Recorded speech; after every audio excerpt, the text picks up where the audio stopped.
morning. Welcome to the Carson City Board of Equalization. It's Tuesday, February 18th. The time is 9:05 a.m. I'd like to go to agenda item A, call to order and determination of quorum.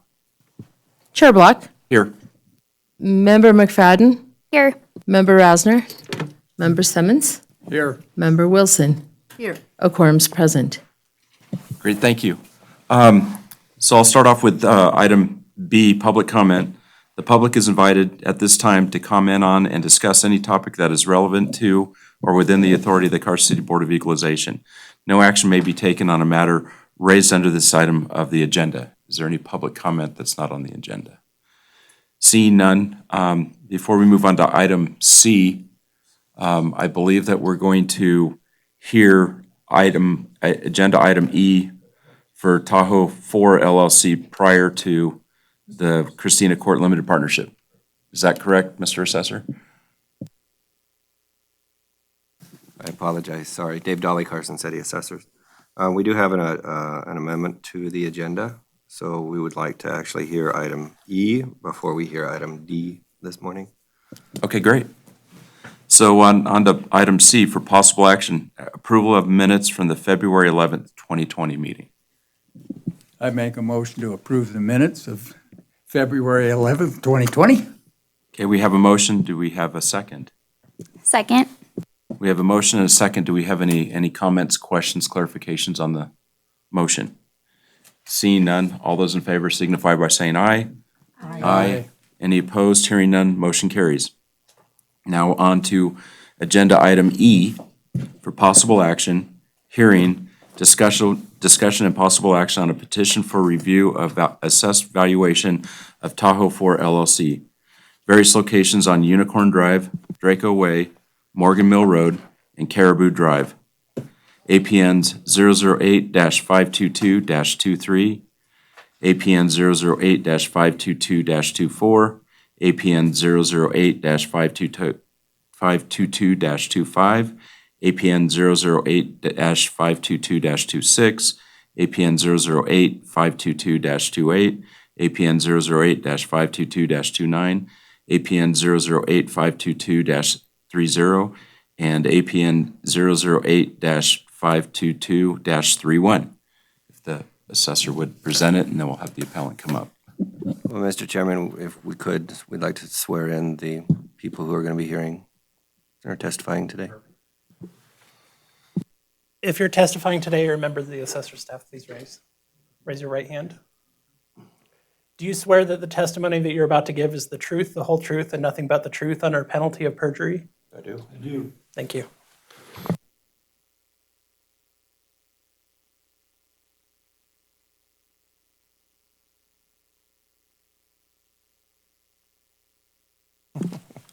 The parcel numbers that you read were correct, so item number E is ready for testimony. Okay, so do you want to present the agenda, or would you like Mr. Serpa to come forward? Well, Mr. Serpa can come forward because you Identified. all the properties. I identified so- it. Okay, so But you did a good job. Thank you. years and years of practice, I guess. Good morning, Mr. Serpa. Thank you for coming. If you'd state your name for the record and.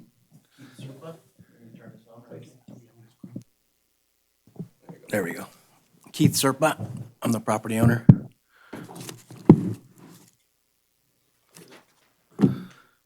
Go ahead and tell us what you're appealing here, if you would. Oh, he's not going first, I am? You go first. Okay. Due to short notice, my attorney and my engineer can't be here. So I'm gonna try to do the best I can by myself. If the board wants to turn to page 20 of their packet.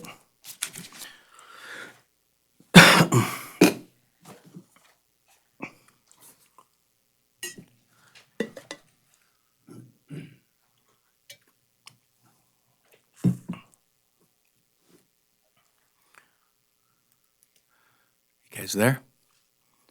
Absolutely. As you can see, the old value on all of the parcels was $12,750. For whatever reason, the new value is $7,544,000 and change. So they've increased it 600 times. Basically, 60,000%. So it's quite a big jump, and I believe it's premature. If you go back to page 16,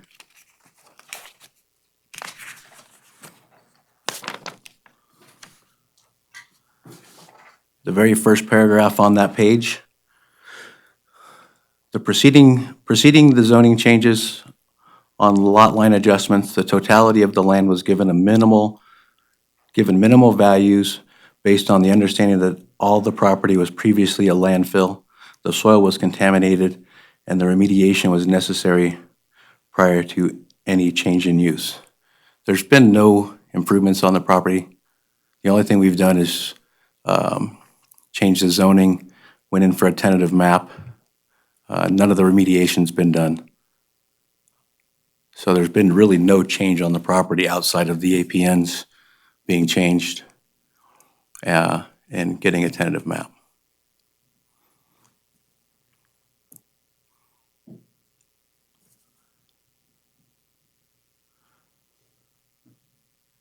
The second paragraph in the packet, or on that page, subsequent to the zoning changes and lot line adjustments, the planning department provided evidence to the assessor's office showing that no parcels addressed in this report were encumbered by contamination.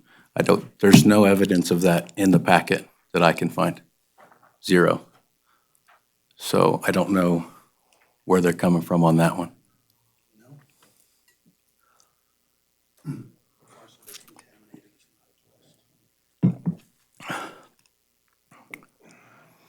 As a result of the evidence provided by the planning department, the guidelines established by the following NRS and NAC, the assessor's office increased the taxable value for their subject parcels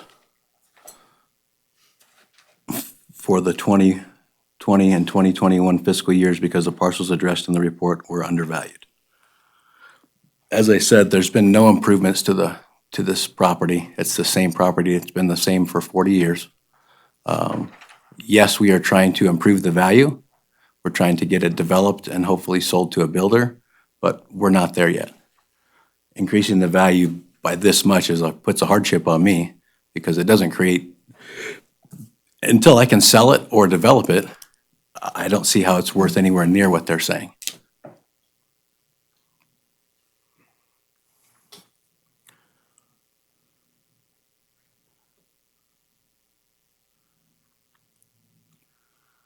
I went through briefly on their packet as far as the comps.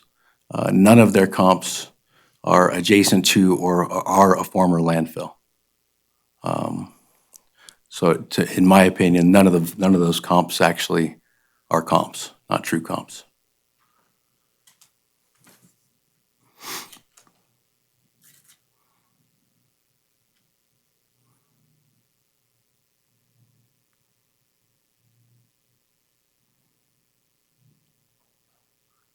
That's pretty much all I've got for this one.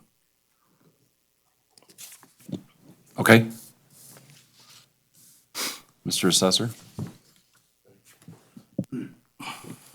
Jeremy Sapoznik, Carson City Assessor's Office. So as he's already read, this paragraph on page 16 says, preceding the zoning changes and lot line adjustments, the totality of land was given minimal values based on the understanding that all the property was previously a landfill. The soil was contaminated and remediation was necessary prior to any change in use. So prior to him recording his maps, changing the zoning and all the lot line adjustments, the assessor's office was under the understanding that all of the land was contaminated, and that's the reason we had the minimal value of $12,750 for all that land. The table on page 20 again, that $12,750 value is based on the false understanding that all the land there was contaminated. So when he recorded his maps, it was brought to our attention that the land was actually not contaminated. And if you go to, is that page 17? If you look on page 17, there's a map. And the area in green is contaminated. That area is its own parcel, and it's not, it has no place in this appeal. So the rest of the land is the subject of this appeal, and none of that land is contaminated.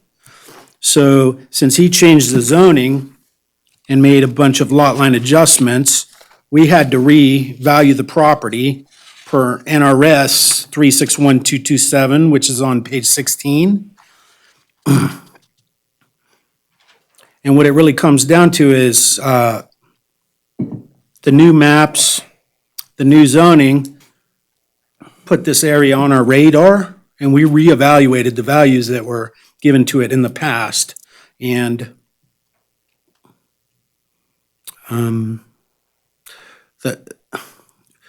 what it comes down to is we value land, vacant land, at its highest and best use. So the single-family res gets valued as single-family res should, and the commercial gets valued as commercial should. So, so that's why we raised his values. And if he wants to start talking about comparables, we use the best data we have available to us. And as you can see on page 24 in our supporting data, the sales we used, again, are the best that we have to work with. Without them, we'd have nothing to work with. And you can see that the weighted average comes out to 334 a square foot, which is somewhat in between those numbers. We're not giving him the highest value the data shows, and we're also not giving him the lowest value the data shows. And on top of that, he's receiving a 30% discount for the 30% subdivision discount. And, pardon me.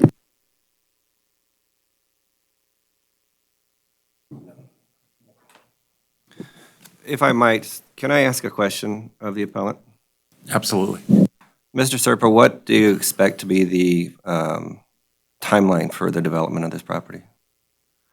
I would love to get it done sooner than later and get it sold or get it developed, but that's not up to me. Is it actively for sale right now? Yes. It is? Okay. We had a buyer interested, but the dump, the concerns over the old dump killed the deal. Okay. So I guess the question is, in the packet, I don't see any evidence that shows that this other soil is not contaminated. We bought this property from Carson City in the 1980s. If the DA's office will write me a letter that says that it guarantees the property is not contaminated, I'll stipulate to the value. But I don't think anybody's going to do that. Well, the only thing that I can go with, or what we can go with, is what was provided to the planning department for the, when this was actually approved as a subdivision. Correct. And There's a remediation. Correct, for the one parcel. For that parcel, but you guys are valuing like this thing's ready to go. It's far from it. We either have to remove the dump or cap the dump, and hope that does not become an impediment to other builders like this last one. Otherwise, the property's basically the same value it's been for 40 years. It's worth nothing. Well, that's your opinion, sir. The parcel that needs the remediation is not part of this appeal. Okay. And so the valuation is just for the parcels that have been approved so far. So back to the packet. Show me in this packet that there's no contamination. Well, it would appear that it wasn't there, but it was part of the planning commission approval and part of the packet for It's a the planning remediation commission that needs to be done. for that parcel. Correct. That's It's not part of this It's not appeal. currently done.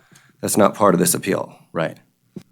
So all I'm asking, if you guys say this property's gone from $12,000 of value to $7.5 million worth of value, I would like somebody from the DA's office or somebody from Carson City who we purchased the property from to give it a clean bill of health and tell me, so then I can say, yeah, Carson City signed off. There is no contamination. You guys are valuing it based on that, but I can't sell anybody that. Does that make sense?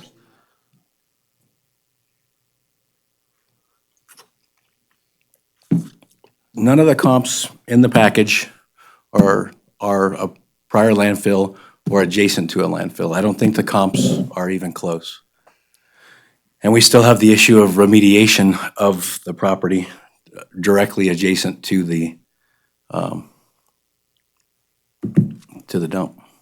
So just for clarification, the old landfill is a different parcel that you're not appealing at this point in We time. separated the parcels. It's just all the other parcels are adjacent to the old landfill. Correct. the We par- can't, the we parcels that are- can't, we can't build on the actual landfill. We can build up to it. Okay. So it's capped. In theory, it'll be capped and be open space. So, and what you're saying is all the comps, none of the comps are adjacent to an old landfill. Correct. And so it's not whether it's on a landfill or not, it's just adjacent to. Technically, we can't say for certain until somebody gives me a letter that says this is not, there's nothing in the package that says that the rest of the soil is not contaminated. They're assuming it is. I hope it's not, but That's on the old landfill, not on the old adjacent landfill parcel. and adjacent to it. We don't know if there's been migration. We don't know. There's a lot of factors that go into this still. This is not a done deal by any stretch. Okay. Mr. Assessor? Mr. Chairman, the reason why I asked the build-out time was because we gave it a 30% subdivision discount, which is a 4 to 6 year build-out for the project itself. I mean, we could potentially give it more of a subdivision discount, 40 or 50%. If it's not going to be developed anytime soon, then that would probably be the better way to go.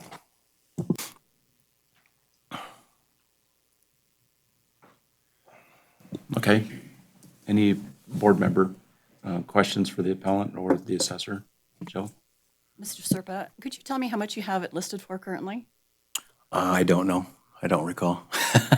There's multiple parcels, multiple pieces it's a multi-use project. Okay, so do you have an idea separately what they might be listed for? I don't, not off the top of my head. Who do you have it listed with? Also a good question. I don't know. Thank you.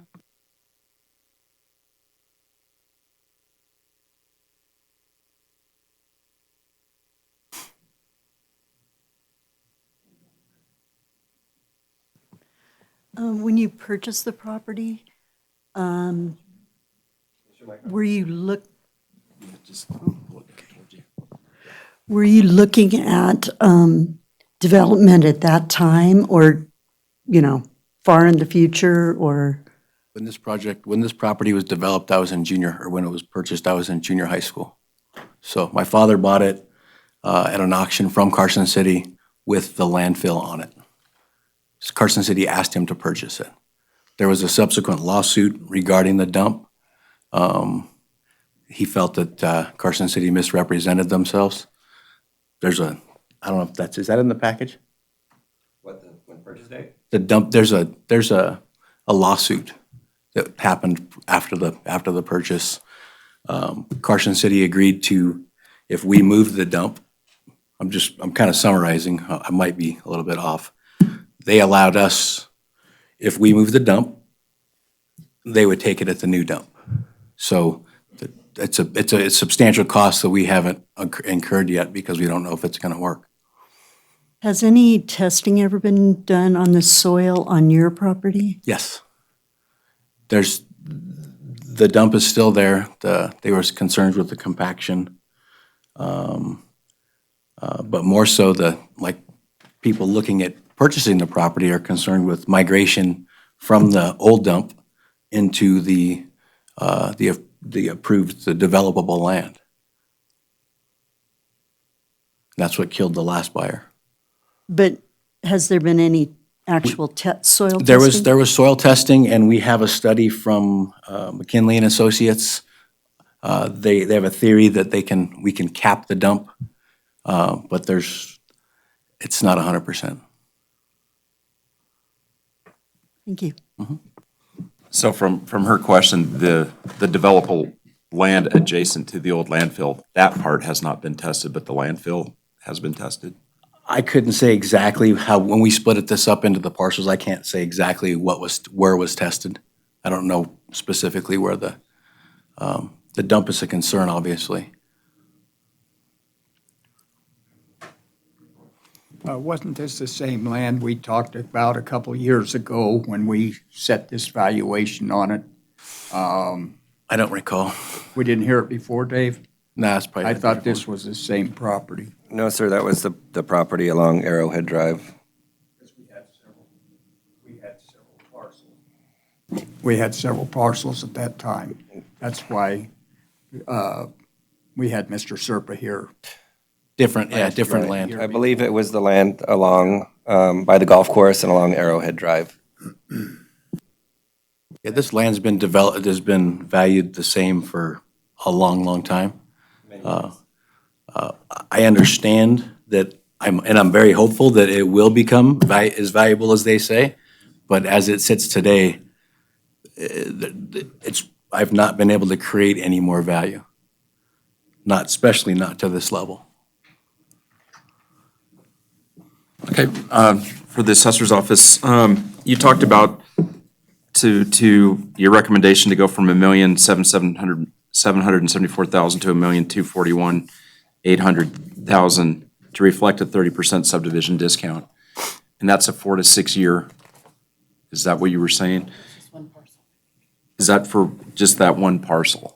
It would be for the whole, okay. It's for every parcel. Okay, and you also said that we could, if the board deemed it in a motion, that to perhaps give it a 40% or even a 50% discount, which would be the same 4 to 6 year period. What would those values be? Jeremy Sapoznik, Assessor's Office. On page 32, or let's see, those values are all broken down above the sales comparison grid. So page 24 or 32 will work. So if you look at the top where this light yellow, green, and white is, you'll see taxable land with no discount, taxable land with a 30%, and then 40 and 50. At the other end of the graph is the totals. So then further down, if you look at the right side of the graph, you see the comments with the address, well, the street names. Below that are the windows of time for each discount. So we're currently on at a 30% discount, which means a 4 to 6 year absorption period. A 7 to 9 year absorption period would give him a 40% discount. And if we assume that it's going to take 10 or more years for this property to be absorbed, then we could give him a 50% discount.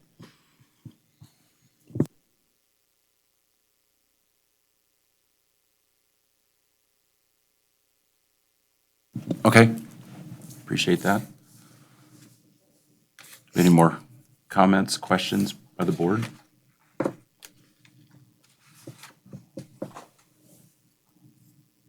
So, Mr. Serpa, when did your father buy this? About 1980? In the 80s, yeah. In the 80s at some point in time, so good 30, 40 years ago. Correct. Okay, And the property sits today, it's in the same state it was at that time. There's been no improvements. We're actively trying to create value and hopefully have a subdivision and a mixed-use development there. But at this time, it's still just basically the landfill and the sagebrush around it. okay.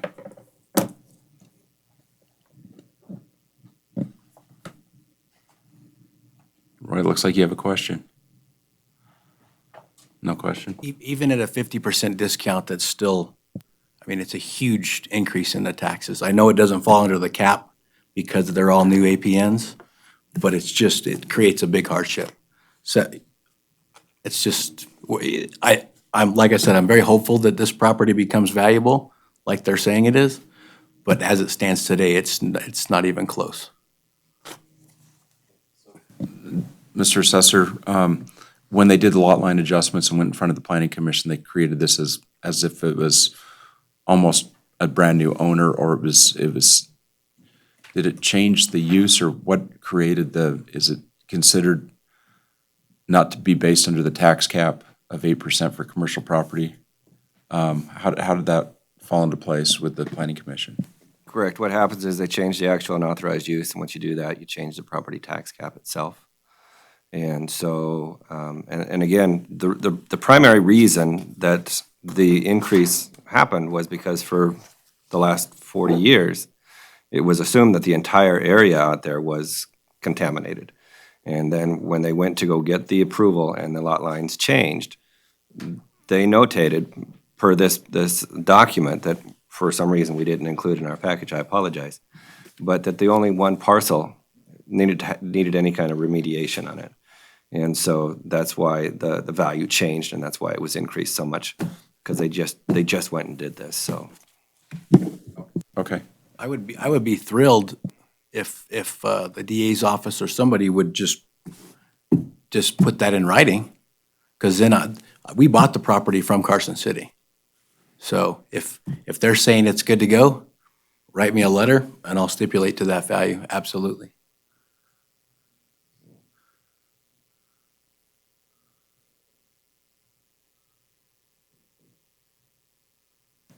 So what you're speaking of is a letter would be to the parcels that are adjacent to the landfill. The subject parcels, correct. So, and for them to do that, it would have to be tested, and that portion hasn't been tested, only the parcel that was the landfill. I can't say for certain what was tested because we made all those lot line adjustments or those APNs.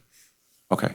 But my point is, if the dump is going to be an impediment for us to sell this thing or develop it, no matter what, regardless of what we're doing. So Carson City gives it a clean bill of health. That helps me create the value and sell the parcel or develop those parcels. And I agree with you absolutely, and had the city done testing before they sold it to your dad, it might have been That's where the lawsuit and all the other nonsense came. 40 came. years, so. Gotcha. Okay.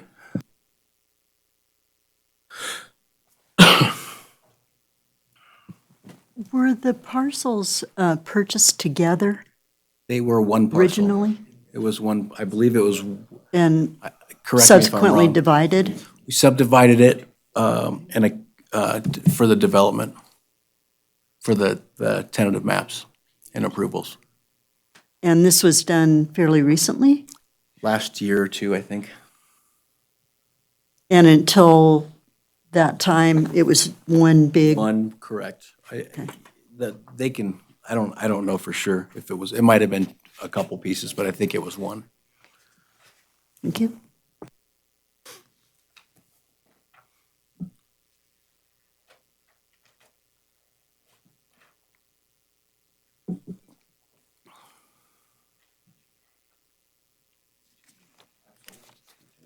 Mr. Serpa, do you have an appraisal on the property now?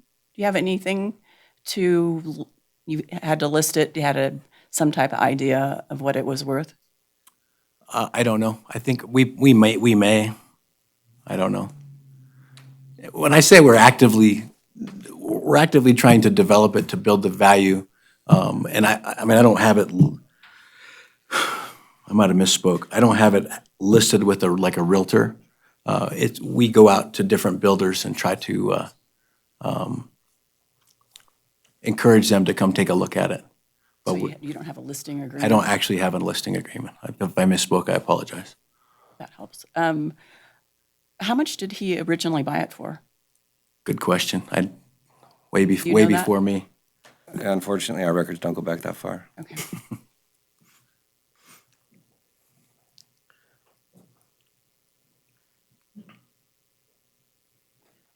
I guess just for clarification, when you say actively trying to enhance the property, the first step was to separate into separate parcels that were more manageable or more sellable than one big giant piece of land. Correct. It was approved, if I recall correctly, it was approved as a mixed use development. So there's a commercial buffer, there's some single family, there's some multifamily in there. I think another neighborhood commercial piece in the back. What was it zoned before? I mean, what did they? Industrial, Landfill? maybe Industrial. general commercial, I forget. Okay. We looked at, over the years, we had talked to a lot of people, different users that we were trying to bring to the area. And when we had the opportunity, right now residential is obviously a little stronger than everything else, so that's the way we ended up going. Okay.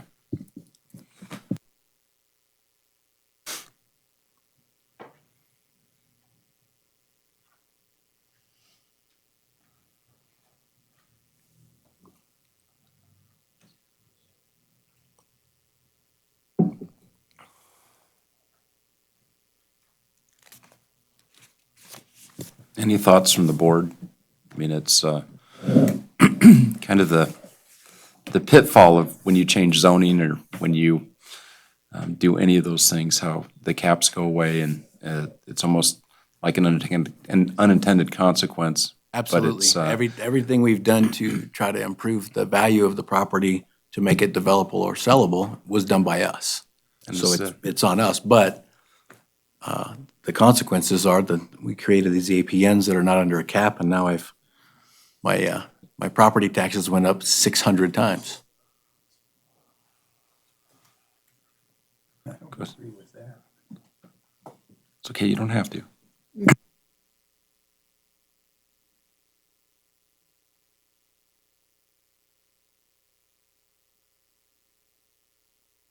Dave, do you have any other comments? I apologize. We were looking at, the documentation that we got the information it's a Manhard consulting study. And it's a stormwater management plan for the old Carson City landfill, as well as the limited Phase 2 environmental site assessment report, and that was done by the Nevada Division of Environmental Protection. And so those are the two reports that we used in order to determine that the remaining parcels were buildable and unaffected by the landfill itself. Those studies show that the property's unaffected now or after the remediation? It just states that one parcel, 27, which is 852227, is the old landfill, and that's the one that needs the remediation. And that's the one that Mr. Serpa said is going to be the open space, and that's not part of this appeal. So based on our ability on the board, we could give them up to a 50% subdivision discount. But it's not up to this board to be able to do any more than that at this point in time.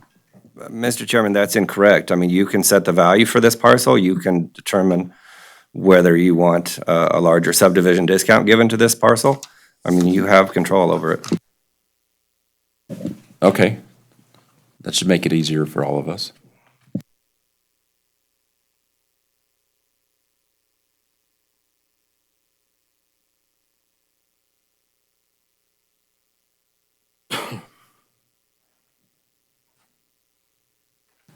And so had this been subdivided before into different parcels, the 8% cap would have been in place. Had we known about the fact that these other parcels were not affected by the old Carson City landfill, then these values would have been raised many years ago. They've been placed on a minimal value since the 80s because, and when we go back to look at our files, it just all over it says old Carson City landfill. And so had we known that there were parcels that weren't affected by it, then we would not have kept those on at a minimal value. We just created those parcels, though, correct? You created those parcels, but we have the documentation to show that they're not affected by the landfill and the remediation that's necessary for it.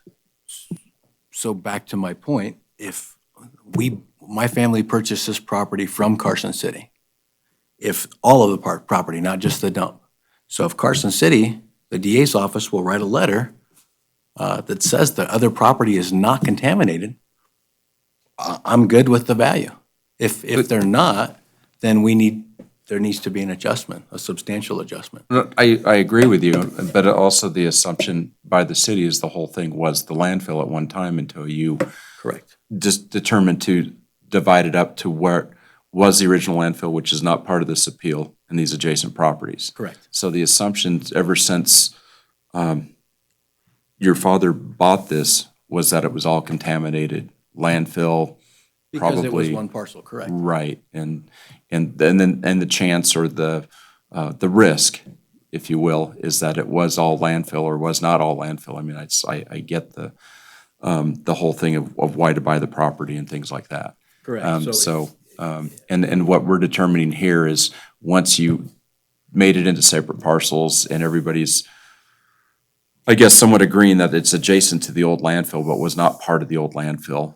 And with that assumption, I'm sure unless all the adjacent property parcels were tested, nothing's 100% sure. And, even in the ground, before the landfill was there could have been some contamination as well. So, it's so to get a letter from the city stating that all these properties are fair and clear, kind of, I agree that that would be a dream for you. And a nightmare, potential nightmare for the city, and after been through the lawsuit already. So Correct. it's, But the assessor's office is assuming, and they're making the assumption that it's good. right, and that's the assumptions probably based on the planning commission assumption Correct. of what happened when they made all these different parcels. Gotcha. So now, as a board, we can give the recommended 30% subdivision discount for 4 to 6 years, or we could do a 40%, 7 to 9 years, 10 or more years, 50%. But we also have the ability to say, here's what the value should be, or what the value should be even after they subdivided it into different parcels. So what is everybody's thoughts on where we go? Well, at 50%, it's $3,772,468. I don't think that's right. That'd be 50% of the value after the 30%.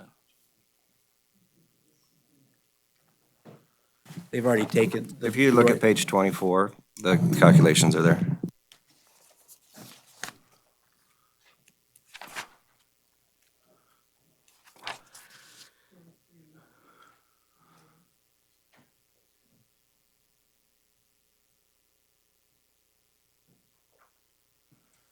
So the total subdivision discount with a 50% subdivision discount would be, taxable value would be $340,500.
the whole quandary is, I don't have a problem with the process. I don't have a problem with changing zoning and doing all that stuff. It's just a big jump in 1 year. You know, a tremendous jump. What is the actual tax bill last year versus this year with the new? I mean, how much out of pocket? I guess I'm going with last year versus the current. Unfortunately, I hate to do this, but your issue is not the amount of the taxes, it's the valuation of the property. That's what you guys have to deal with. Okay, perfect. It's substantial. I think we estimated it it's about an $80,000 a year jump in taxes.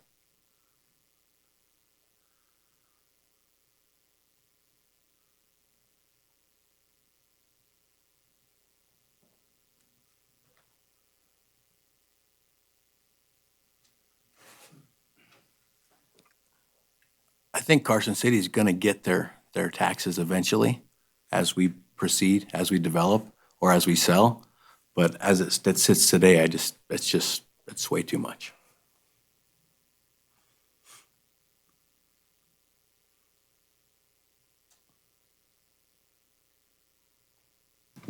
And the hard part is it's the risk and benefit that everybody goes through whenever they buy a piece of property or a house or anything like that. And it's for the last 30 years, some could, I guess, consider that a gift, and some people could say that that's almost fair. And it's just hard, and like the assessor said, it's not based on, we can't base this on how much out of pocket they're going to be. I mean, it has nothing to do with their financial standing, just whether we think that it's equitable what's happening in the first year. As much as it stings, and I'm almost thinking that if we could give them a 50% discount for 10 or more years, because you don't know when they're going to be able to develop it. We don't know when the next economic downturn is going to be. Obviously, if they had done this in 2010, things would have been a lot different. You guys would own the property. Carson City would own the property by now. So that's kind of my thought at this point in time. What other thoughts does the board have?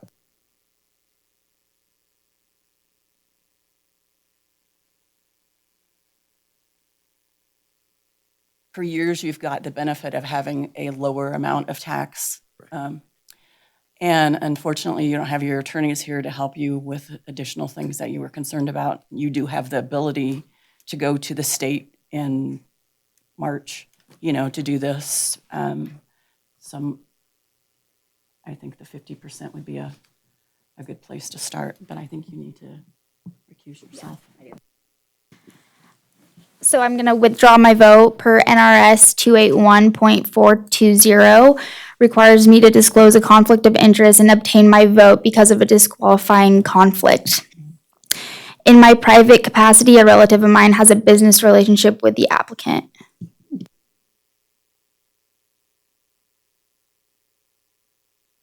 Okay, Roy, any thoughts? No, I just took the 7 million and cut it in half, and that's where I came.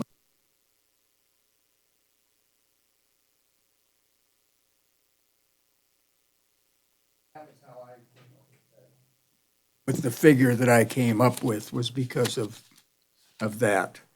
And page 24 says it's 4,340,500. And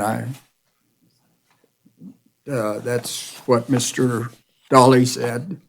It's the correct figure. I agree totally on at least 50%. It's just from 12.5 to 7 million is unrealistic to me, unless all the land, or he has a potential buyer or builder or something, because we still have a stipulation on part of the land. Is all the land good? Has everything been tested? We don't have any test results saying it's free and clear. That's just my thought. Okay, Peggy, do you have any thoughts on this?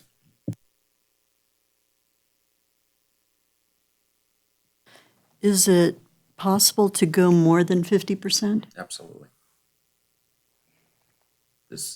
We as a board can stipulate 50% or more.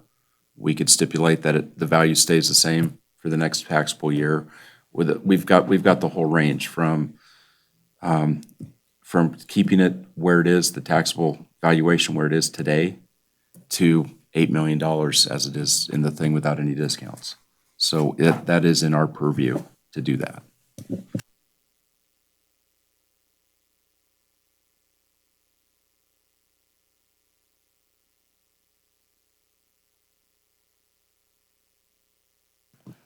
I would be for going higher than 50%. What kind of value do you think more than 50%? I mean, it's great being vague and ambiguous. I think there's so many factors that we don't know the background of when it was valued as it is today. The amount that you're disputing, the 7 million. What tests have been done in the past, what might have changed over the 40 years. I know it was looked at within the last couple of years in order, with your thoughts in the future of developing and making sure it's safe and saleable. I'm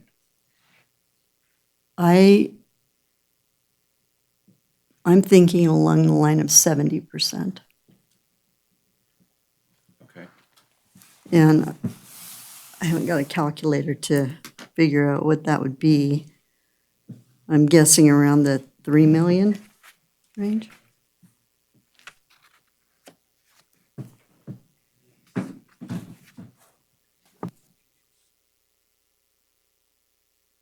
Mr. Assessor, if we gave a higher discount, does that extend the longevity? If we're saying 30% is 4 to 6, 40% is 7 to 9, and 50% is 10 years or more. Mr. Chairman, that's what I'm looking up right now, because I believe statute or the codes only say up to 50%. At that point, you would have to adjust the values. And when you're looking at adjusting the values, you want to make sure that they're comparable with all of the neighboring areas. And you take into all of the topography or all of the developmental issues that are on the property. But I believe it's only up to a 50% you would have to start adjusting the value.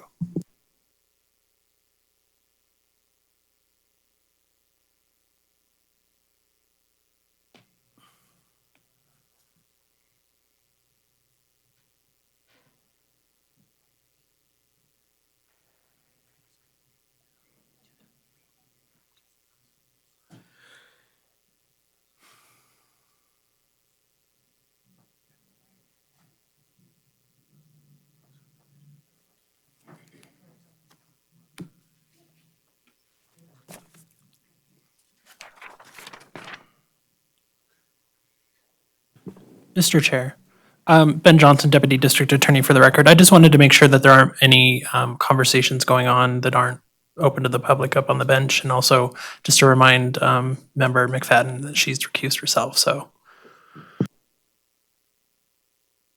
She was taxing my memory from last year, and it's That's fine. It didn't work out so well. Just want to make sure there's not the appearance that there's something going Absolutely, on. the appearance of impropriety.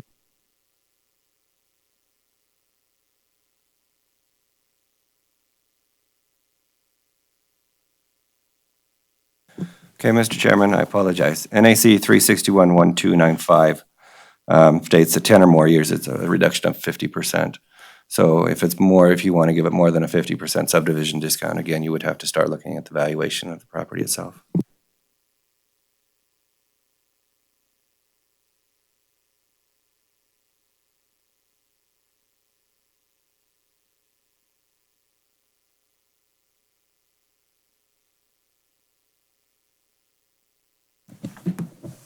So if we start valuating the property, we could be here all night. And that seems to get extremely convoluted. And it would probably be, if we make a motion and approve it, you can still appeal to the state board, which would give the appellant more time to, if they want to appeal our decision, correct? You've got Okay. a blanket value with the 10 or more years. So, I mean, you guys have the ability to lower it beyond the 4,340,000 if you feel that that's equitable. It could end here, or it could go to the state board. It doesn't, I guess either way is fine. It's just, it would be simpler if you guys truly feel that the value is less than the 50% subdivision discount, you guys have that right. Mr. Assessor, if we gave it as one of our members here suggested, a 70% discount, do we adjust the value of the entire set of APNs that's over this as a total value? Or do we have to go It in sounds on like it can only do 50%, so you guys would just have to adjust. each like- individual like, one, so. Roy and Peggy said, she felt it was closer to, or Peggy said it was close, she thought it was closer to $3 million. I think Roy threw out something similar. It doesn't have to be a percentage. I mean, it's mathematically, it's the same thing. But I'm just trying to save myself a trip to the state board, if possible. Understand. Mr. Assessor, would it be over a larger period of time than 10 or more years? That would remain the same? The statute says 10 years or more as a 50% subdivision discount.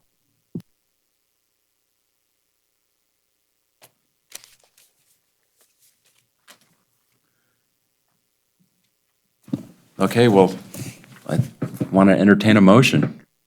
Who's willing to step forward?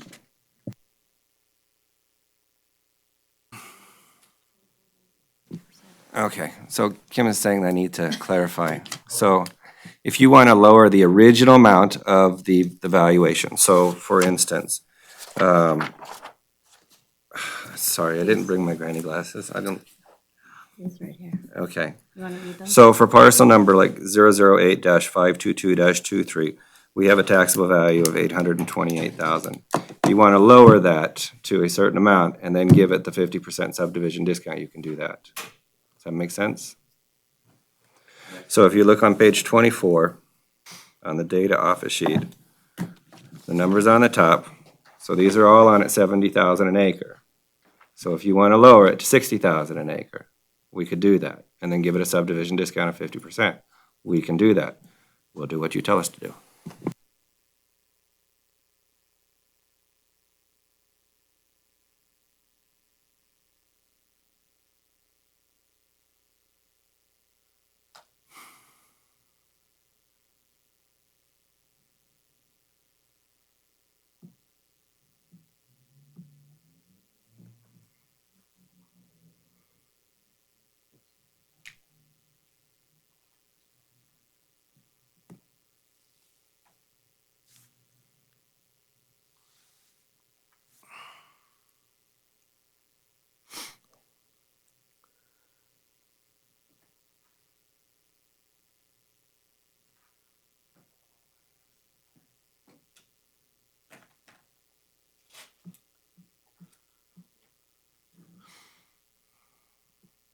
Mr. Assessor, the total of the property is 86.81 acres, is that correct?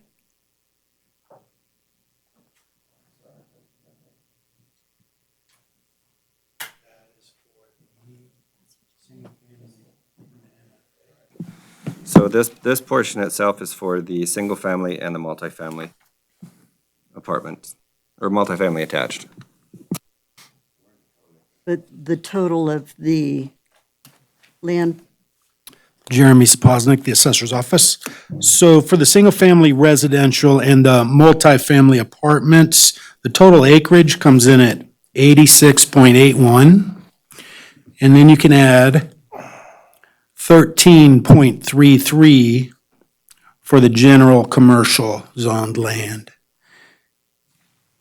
And somebody will have that calculation in a second, I'm sure. Not me. Looks like 100 acres and change.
I don't know if this helps.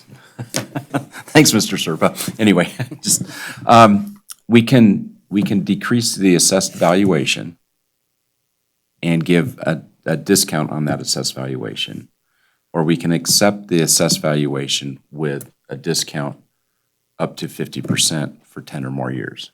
Is that pretty much, that's where we're looking at here. So we know that if we go with the assessed valuation and whatever discount, Mr. Serpa has the right and the ability to go to the state board, and they can lower the assessed valuation if we don't do that here. And either we're coming to a consensus here where Mr. Serpa will be amicable to it and won't go to the state board, but then again, he also can go to the state board no matter what we do. So we need to make a decision. Do we want to discount the assessment? Do we want to lower the assessed valuation and increase the discount?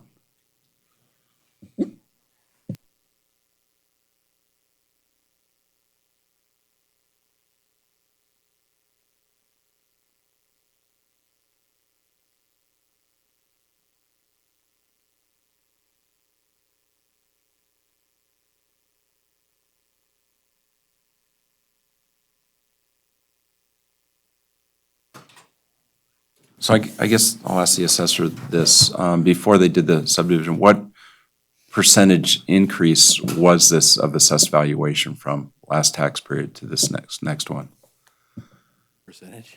percentage-wise in your office? What percentage from last year to this year? Yes, because it's being subdivided. The land has. We didn't different do a valuation. percentage basis increase, we did a comparable. So No, we- no, I understand that, but what is the increase?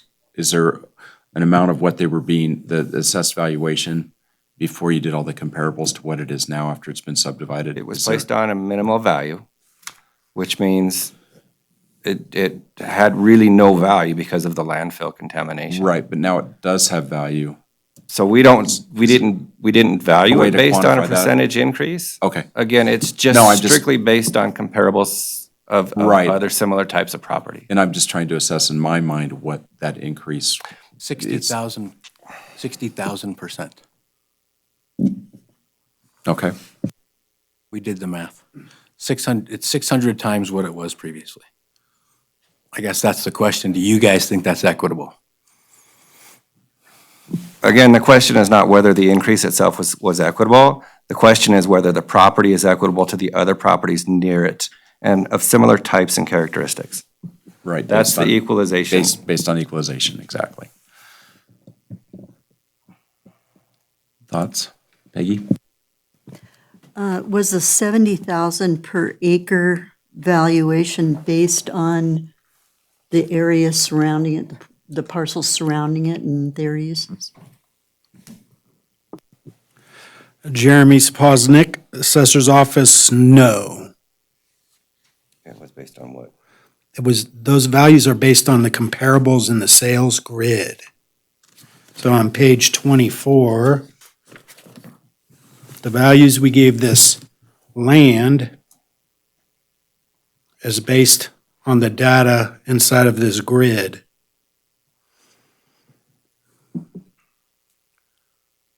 A lot of the surrounding parcels are general industrial, which really doesn't have an impact on the value of this land.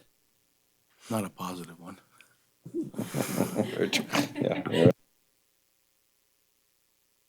So, and what we're trying to base our motion, what we're gonna approve here is based on, is his land value and his taxable value equal to the comparables that are around it. The one variable that the other comparables don't have is they're not adjacent to an old landfill, an old abandoned landfill. But that doesn't mean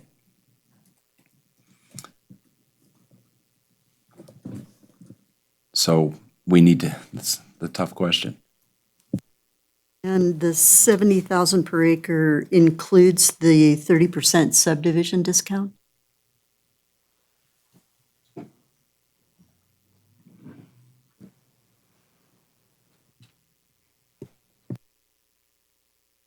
I'm thinking.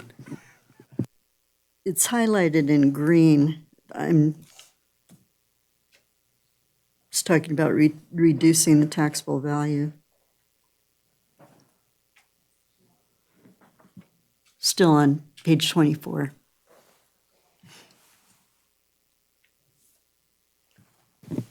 Look at page 14, if you would.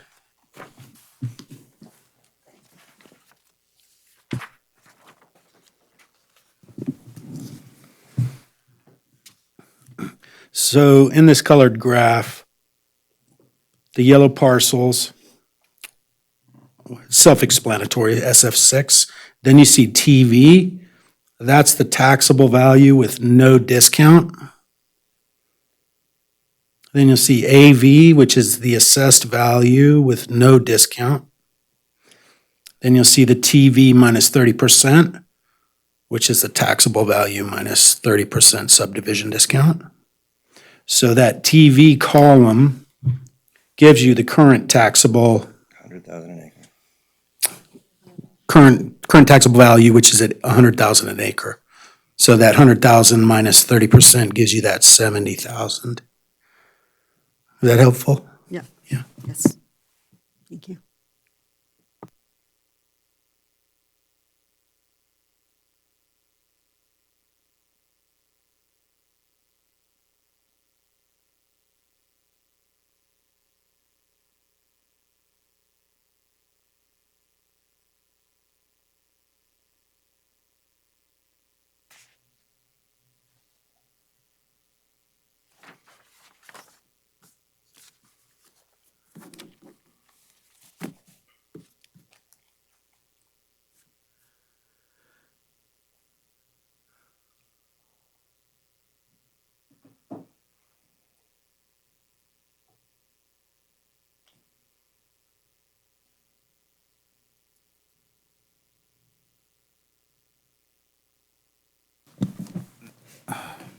Now, isn't this something that we as a board need to be careful of?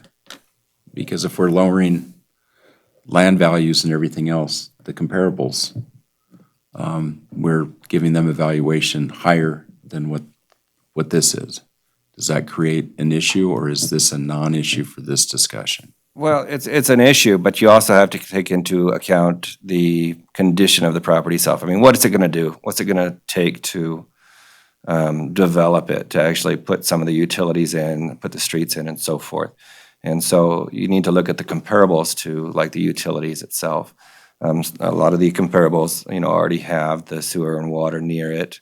They also have the electrical to it. So, I mean, you would be justified in lowering it, if you wanted to remove some of the value based on the development cost itself and what it's gonna cost. So. I have a question on page 14 also on APN 008522-28. It says here that the assumption that the Board of Equalization will grant a 30% subdivision discount applied to the other parcels. Don't we have to take that in? I see it's been carried over to all the additions, but we have not approved that. Does that not have to be approved first before we do the revaluation to the page 20, where it's already been carried over as a corrected figure of 120, or $1,241,800? Doesn't that assumption, it says assumption, doesn't that have to be applied first? Don't we have to approve that particular APN for the 30% discount, but you guys have already carried it over for us? The 30% has already been applied. Okay. So if you were to approve a 50% subdivision discount, that would not be on top of the 30% that it was already there. No, I understand that. And so, yes, you would take the 100,000 that we've given per acre or lower it to 80,000 or 70,000 or 60,000. I don't care at this point. We need to kind of get going. Well, it was the legality of it. But then you, at that point, you would give the subdivision discount on top of whatever value you guys place on the property. Either way.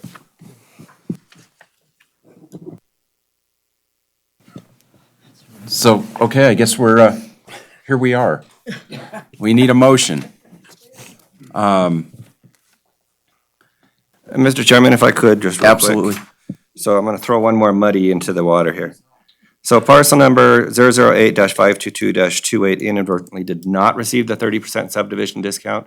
So we would like to grant that 30% subdivision discount now. And then you guys can do whatever you want with it, with all the parcels. Jeremy Spoznik, as you read in that paragraph, all the calculations are calculated under the assumption that you would have granted this 30% discount. Does that make sense? Yes. The one that you guys didn't? The parcel that did not receive the 30% discount, we calculated all these numbers as if it had been discounted. Okay. I'd like to make a motion. Are we ready? Yes, we're ready for a motion. Okay, so can I do it this way where I indicate Exhibit B and C for reasons of not listing each individual lot? APN? Yes. We can reference the exhibits instead of having to read off all the parcel numbers, correct? Okay, that's what I'm going to do then. I'd like to make a motion to reduce the subdivision, the lots by 50%, including the one that we just talked about at 008-52228, for a total valuation of $4,340,500.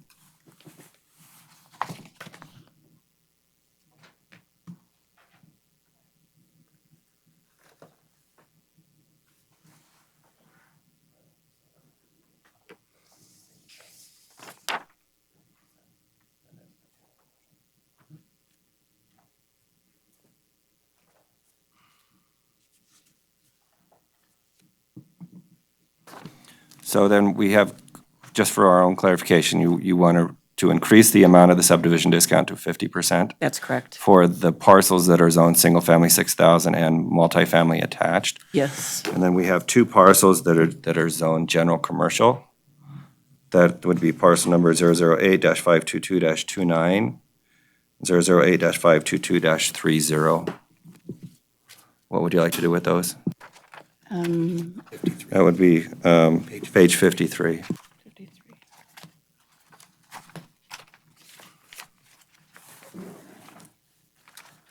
How about if we just do 50% across the board? Makes things simple.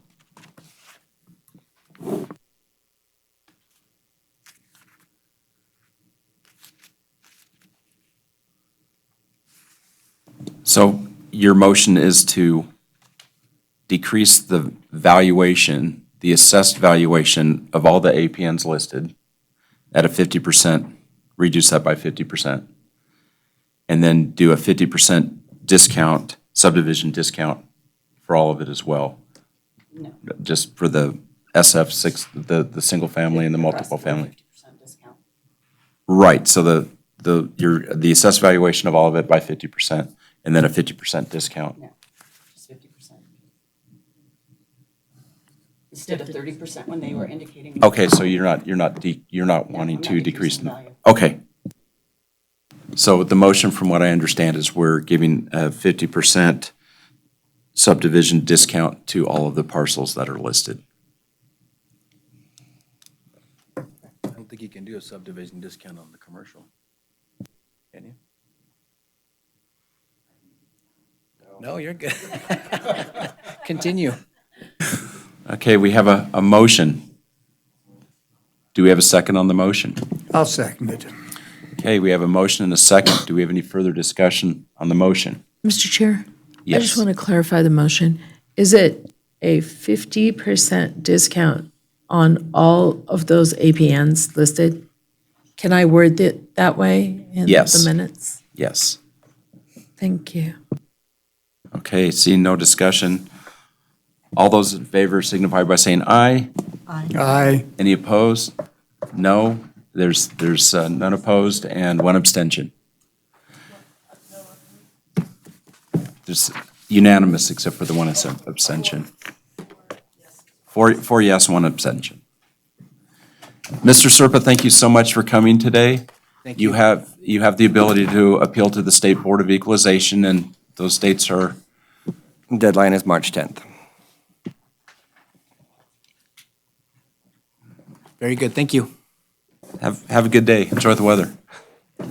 Okay, now to item D, for possible action, hearing, discussion, and possible action on a petition for review of claim for exemption from property taxes and assessed valuation of Christina Court Limited Partnership, 1800 Russell Way, APN 002-101-88.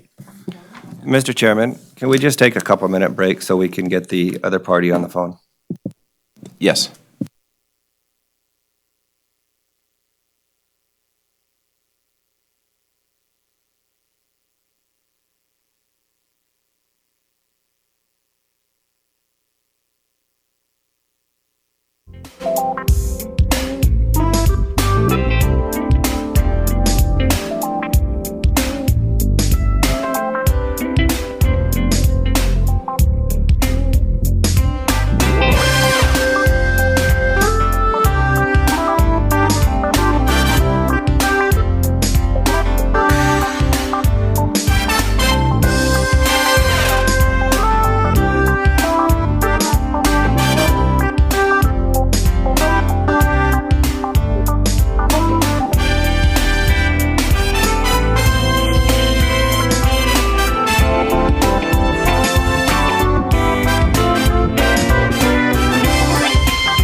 Carson City Board of Equalization back to order.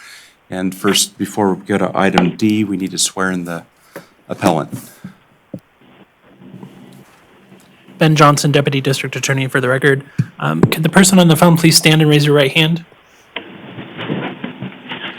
Yes, sir. Sir, can you as well? I'm the attorney. I'm not testifying. Okay. Do you swear that the information, testimony that you're about to give is the truth, the whole truth, and nothing but the truth, under penalty of perjury? Yes. Thank you. Okay, great.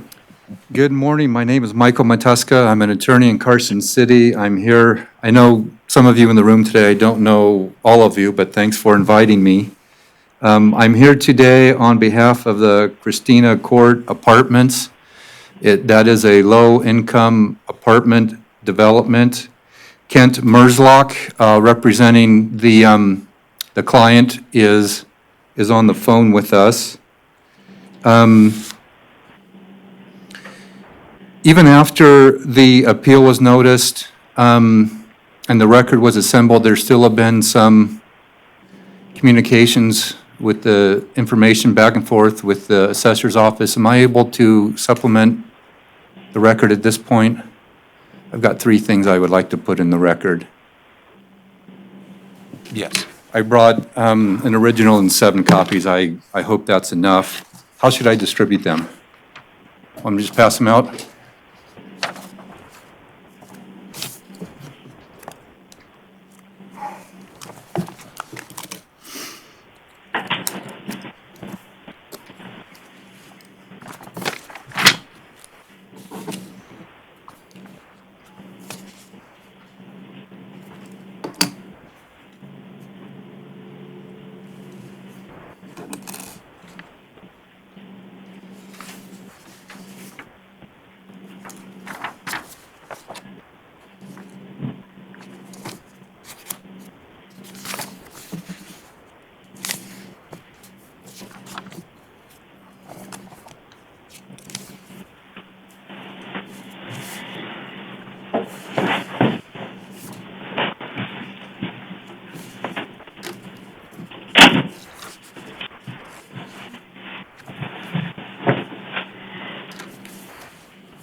I can give you part of Need them. to be passed out. No. Thank you.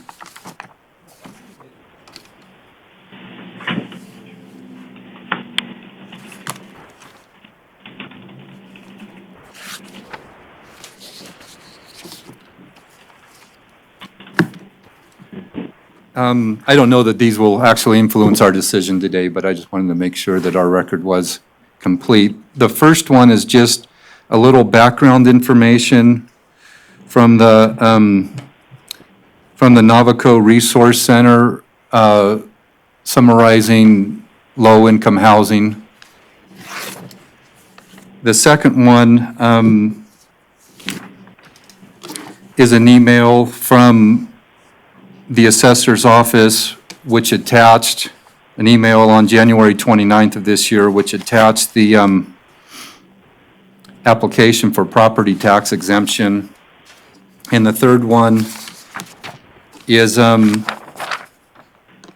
of a cut and paste of an email back to the assessor's office enclosing the application for tax exemption. I've been informed that the DA's office has the application for tax exemption now, but that would have been just received recently and isn't part of our packet. But anyway, we're really here today on 2 issues. One is that this should be a tax exempt property. And the other one, that the income approach for the valuation should have been used, which would have produced a lower value. This board has statutory authority to allow the exemption and to correct the valuation for the current fiscal year. And I start with those comments because evidence packet from the assessor's office explained incorrectly, I believe, that anything this board did with regard to exemptions or valuation would be prospective for the 2020 and 2021 taxable year. And we disagree with that. I believe the board can adjust the taxes for this year. If I can start, though, just by a reference to NRS 361.082, which is the tax exemption statute for low-income properties. It provides that portion of real property and tangible personal property which is used for housing and related facilities for persons with low income is exempt from taxation. It goes on to explain that low-income housing means a qualified housing project that is funded in part by federal money appropriated pursuant to Chapter 42 of the United States Code, and I don't really think there's a dispute that this meets that definition of low-income housing and that federal funds were appropriated pursuant to Chapter 42 of the United States Code. So there's really no dispute about that, I don't think. Where the confusion started when I reviewed the record, started back in 2013. I believe that was the first year this property went on the tax roll. But the confusion started that this is really a sister building. It has another apartment on an adjacent parcel. And in fact, as far as I understand it, there was one parcel was split, 2 apartments were built, 1 on each parcel. The other apartment, and you've seen a reference to this in your record, the other apartment is the Sierra Ridge apartment. And that apartment is 100% restricted for low-income housing. This one is not 100% restricted for low-income housing. There is a land use restriction that applies a percentage of the restriction, and I believe that caused the confusion, although according to the Nevada Revised Statute section that I just read, exemptions are allowed for a portion, and in fact, the way the statute starts is that portion of real property which is used for housing. So absolutely, housing projects that are a percentage low-income restricted and a percentage at market rents still qualify for the exemption to the extent of the restriction.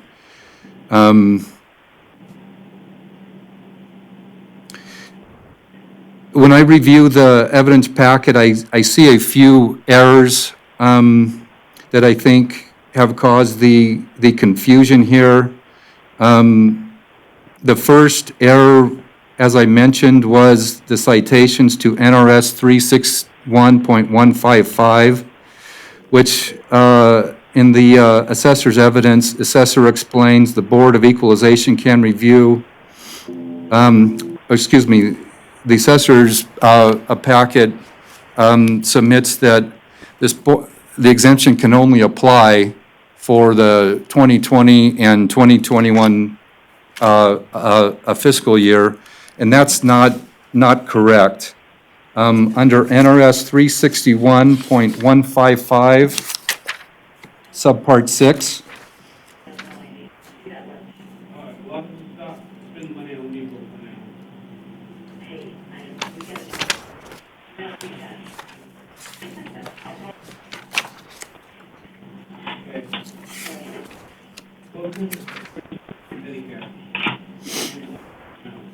this board can review a late filed claim. The claims for exemptions are typically supposed to be filed by June 15th. This board can still review a claim for a tax exemption. The person claiming the exemption on or before January 15th of the fiscal year in which the claim is requested. So that's what's happening here. This is a claim of exemption for the current fiscal year. And we start with the proposition that by statute, this property is exempt. The claim forms, although provided by statute and the Nevada Administrative Code are not jurisdictional, in my view, meaning so long as the assessor's office has notice of the claim, whether it's in a letter form, email form, or other form, they should be able to grant the claim. And there's no doubt when we review the record that the assessor's office has had notice of that this is a tax exempt building, and more specifically, there was a long letter submitted to the treasurer this year also about the exemption and a request for a refund. There are some errors in the evidence packet, specifically where the assessor discusses the original email about the exemption, Exhibit D.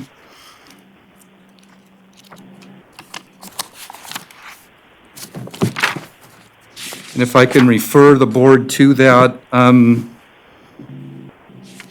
the assessor's evidence starts on page 299 of the packet. And there is a discussion about that email, Exhibit D, at page 302. In the middle of page 302, the assessor is trying to explain that the property owner felt that they did not qualify for the property being brand new. That is not a correct representation, unfortunately, of Exhibit D. If we look at the email Exhibit D, which is back,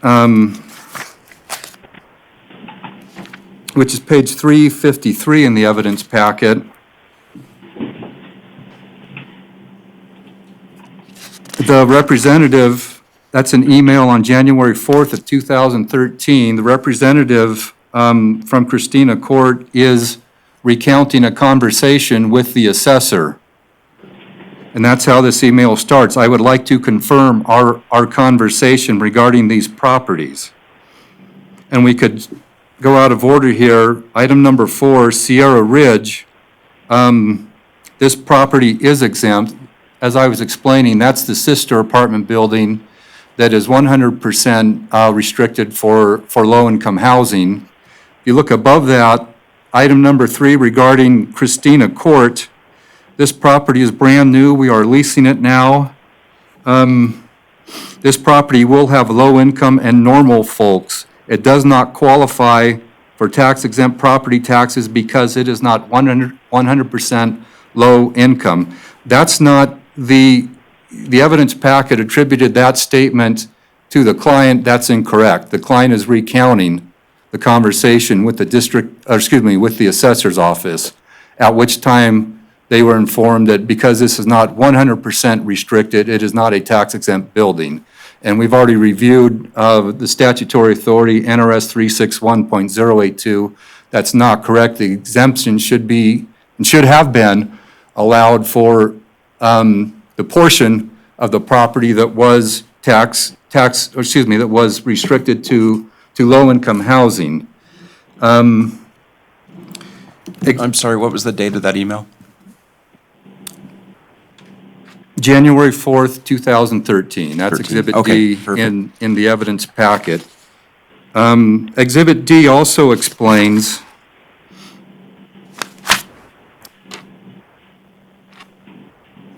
if you continue to look under the under item number 4, the discussion of Sierra Ridge, the tax-exempt form is not on their website.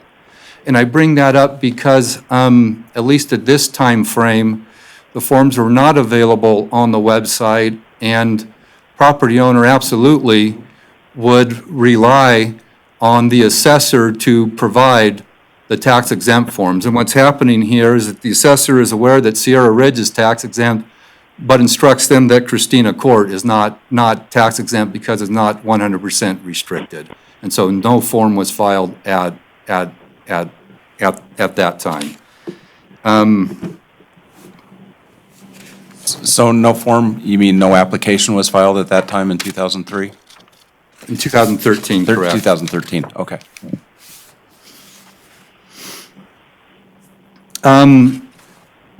And the record continues, if I can direct the board's attention to Exhibit K, which is page 383 of the evidence packet. And And if I can add a little bit of a side also, the assessor, it looks like from this record, would send renewal forms to renew the exemption on an annual basis. And we come to a point in the record where the client is getting renewal forms for the other apartments and asks this question again, what about Christina Court? So for clarification, they didn't get a renewal because the first application was never submitted? Wouldn't they have had to have done an initial application for the tax exempt for the? Well, we already the reviewed the taxable reason value? why the application was not submitted in 2013. But it would say that if you didn't file that and one wasn't filed, you wouldn't get a renewal. It would stand to reason. Okay, thank you.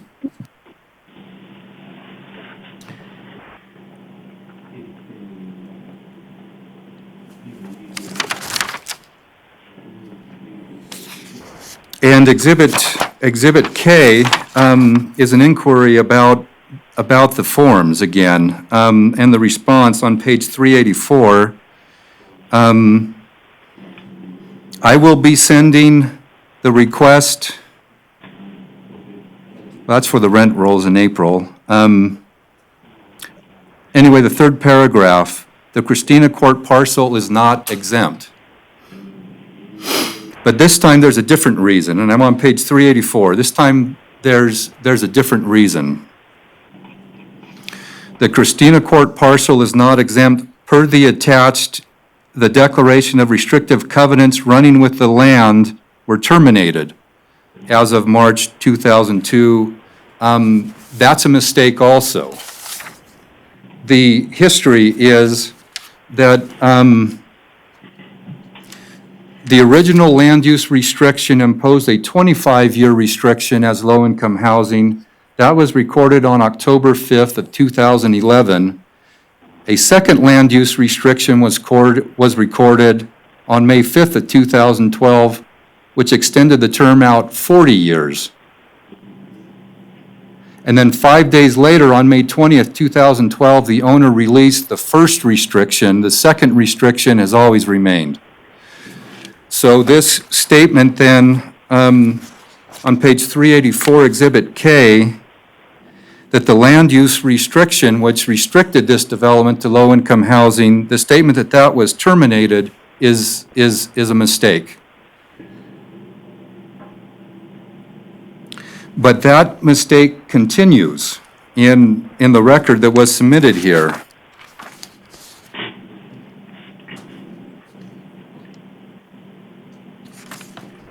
And if we look at Exhibit N on page 395, that's another email chain regarding the forms for the tax-exempt apartment buildings. We recently moved our office and I have not received the forms we normally do. For Autumn Village 1, Autumn Village 2, Sierra Ridge, Christina Court.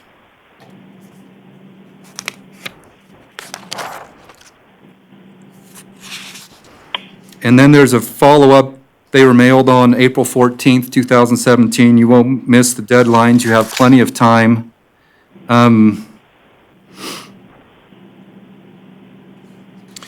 page 397, the last email on page 397, still an Exhibit N. Please see the attachment, which are the forms. Also, Christina Court only receives the affidavit. The property in capital letters does not qualify for the exemption. And this continues. On Exhibit P,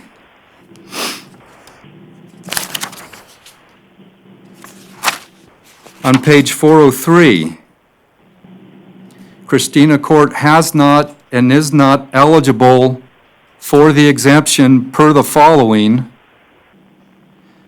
And then they cite the release of the land use restriction, repeating the mistake that that was a release of the first restriction. It was not. The second land use restriction is still in place and still governs this, this apartment complex as a low-income apartment complex, and that was never released.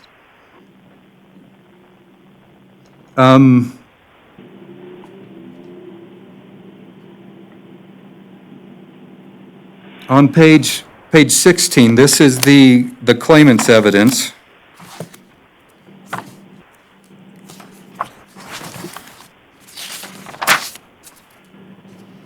That's the letter of January 7th of this year, requesting a tax refund and asserting that this property should be exempt as low-income housing, and explaining that the prior statements that the land use restriction was released were a mistake. And this letter was included with the appeal. So the conclusion on this issue is that the board can and should review the exemption for the current fiscal year.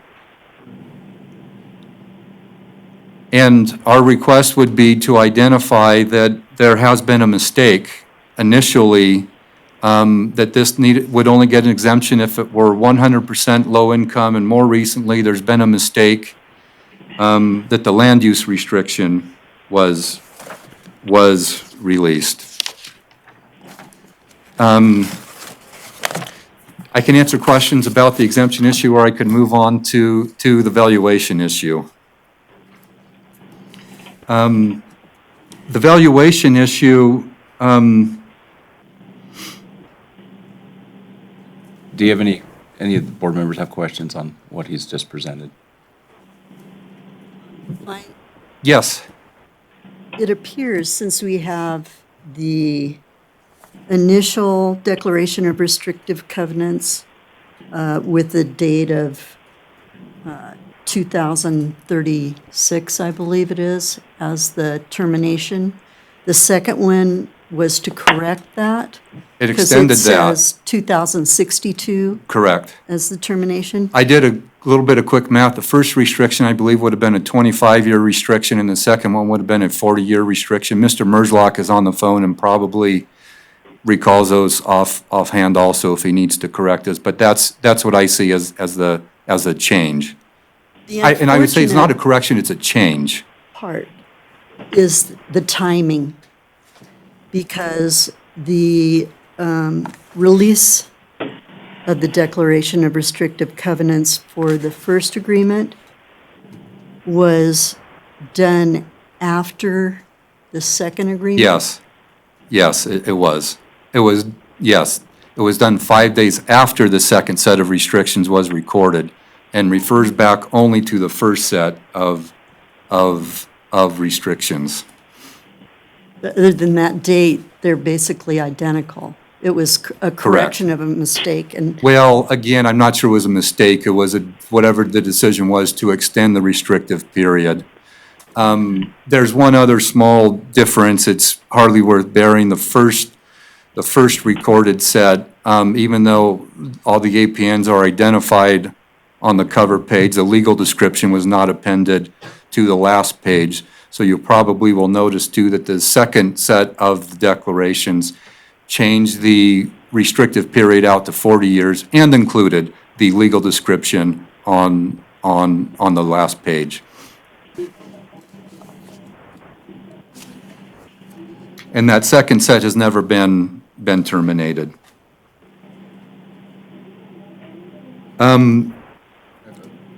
Please. Just for clarification, it sounds like Christina Court is, does qualify for exempt from taxation, but isn't that exemption based on an application process? Well, I addressed that in my opening comments. I say no, it's not, for a couple of reasons. Well, the other sister properties applied for all this stuff, but this one didn't? Well, there was because never the they thought it was confusion because they different? were 100% exempt. So from the outset, the property owner was relying on information from the assessor's office that this did not qualify because it was not 100% restricted to low-income housing. That's the genesis of the problem here.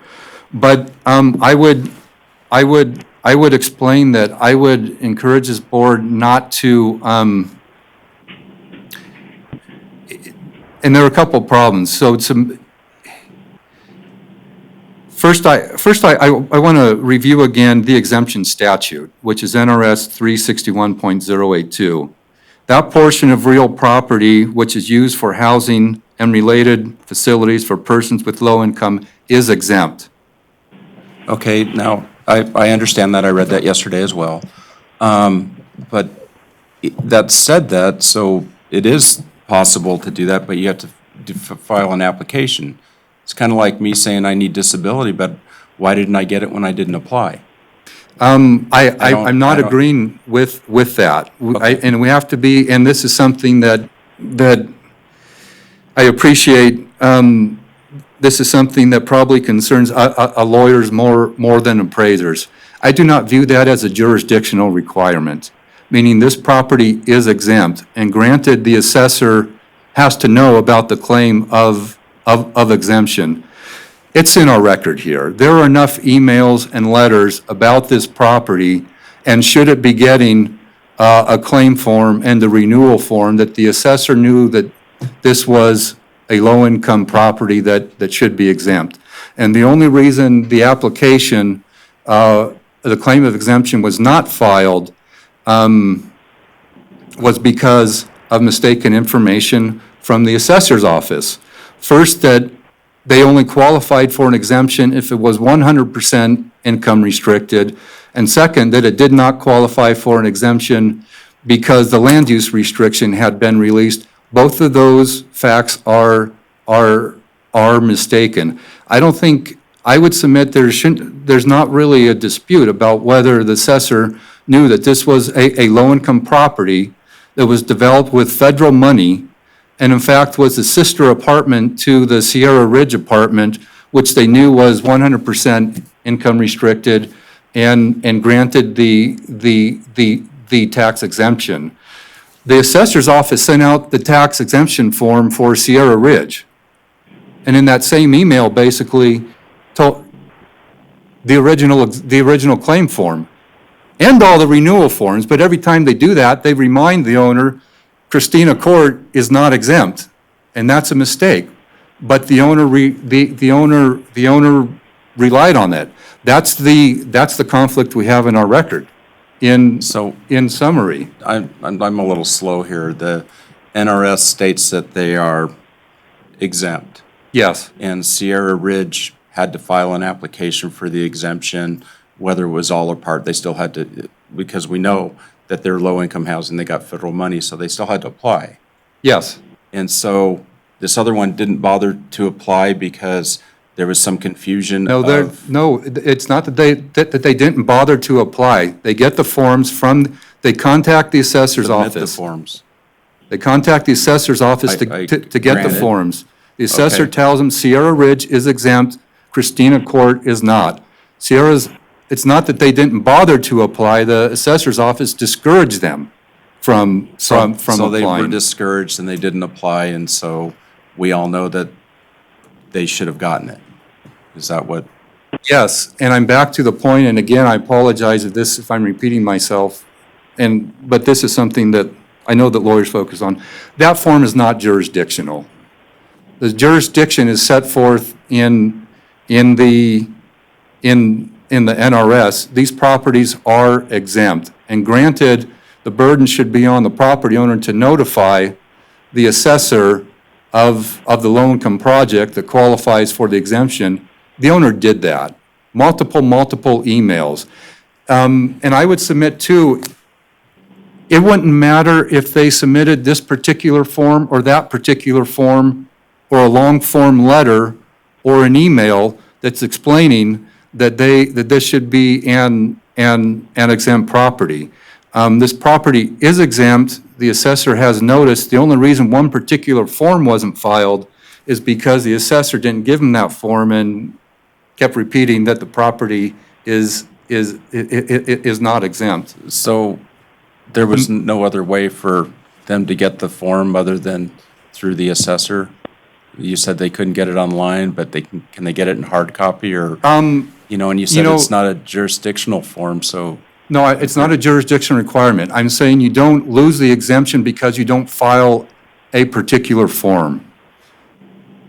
They met the requirements. The assessor had notice I of all understand. this. Thank you so much. And we're arguing, about one, if they filed this form on this date or not. And Mr. Merzlock, who, he can provide more context also for why the form was filed on Sierra Ridge, but not on, Okay, well, just for the sake of time, if you'd continue on, and then we'll hear from the assessor. okay? Thank you. The second issue is on the valuation and the request that that this be valued with the income approach. And reviewing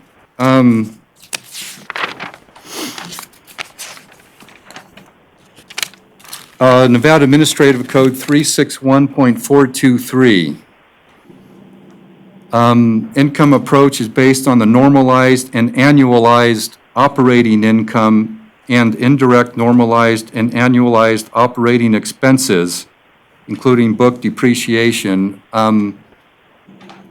My reading of this is that those look at the income and expenses of this apartment unit. The assessor, although they didn't, that's not the basis for the valuation. This assessor's evidence includes an income approach report in the packet. Theirs is page 426. But the assessor's approach uses potential gross income for one-bedroom apartments and potential gross income for two-bedroom units, which I interpret to mean it's a market rent approach and does not comply with Nevada Administrative Code, which looks at the actualized income for this building, which is a rent-restricted building. So they do not achieve the potential or the market rent revenues that are cited on page 426. The owner provided their income information. That's included, for example, at page 287.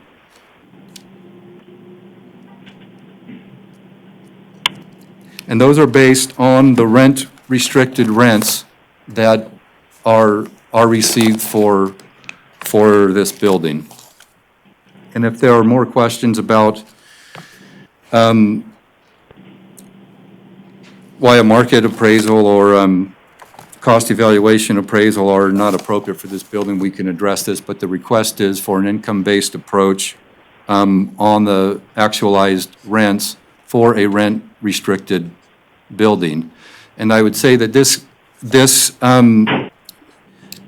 raises a related, and the issues are related, and that it may not have been fully appreciated that this was that there were land use restrictions that restricted the rent for low-income housing, and that market rents were not available for this building. So I would submit that that is another mistake that we have in the record, but probably one that also stems from the misconception that the land use restrictions had been released.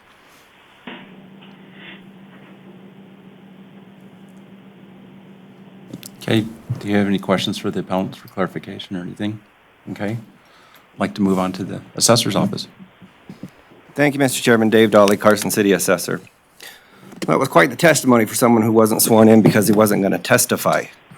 So let's get some statutes out real quick. So first off, he says that a form doesn't need to be applied. If you look at NRS 361.082 subsection 3, it says the Nevada tax, and I'm reading this verbatim, the Nevada Tax Commission shall, by regulation, prescribe a form for an application for the exemption described in subsection 1. After an original application is filed, the county assessor of the county in which the housing project is located may mail a form for the renewal of the exemption to the owner of the housing project each year following the year in which the exemption was allowed for that project. It's in statute. We can't do it without an application. You're going to see and hear testimony from Ms. Adams that says that we have emails saying that they have a copy of the form. The application itself was on the internet. There's no reason why the application should not have been submitted. Second, NRS 361-227, Section 5C. Actually, Section 5 says the computed taxable value of the property must not exceed the full cash value. Each person determining the taxable value of the property shall reduce, if necessary, to comply with this requirement. And it talks about the capitalization of the fair economic income expectancy or fair economic rents. It also says, specifically in statute, a county assessor is required to make the reduction prescribed in this subsection if the owner calls to his attention or her attention the facts warranting it. We would have done it.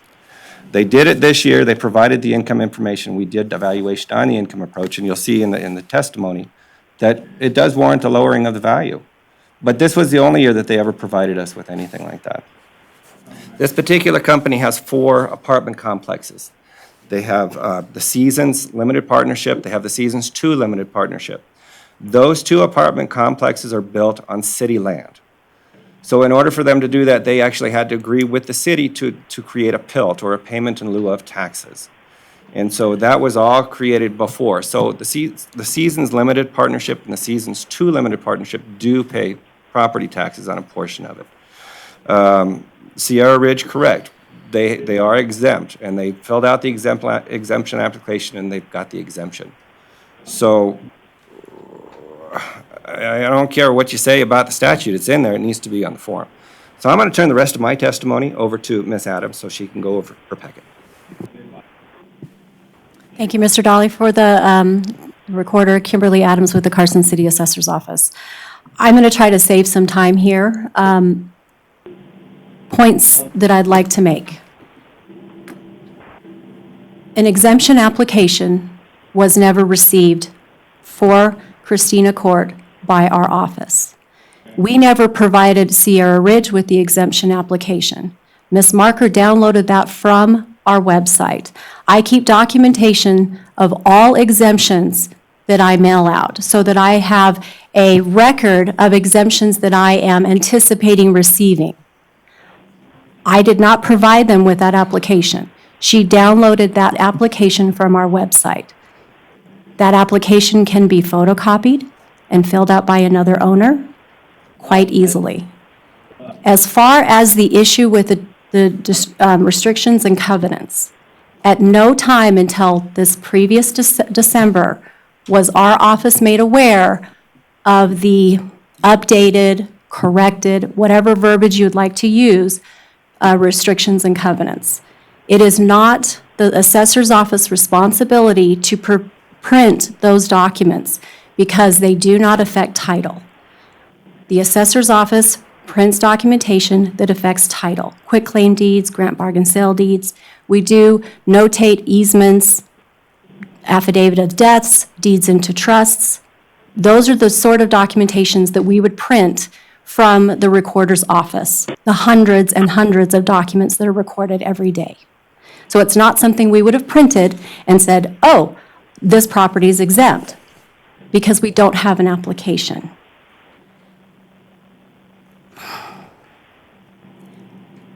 We would not purposely deny a property of an exemption or discourage them from applying for the exemption.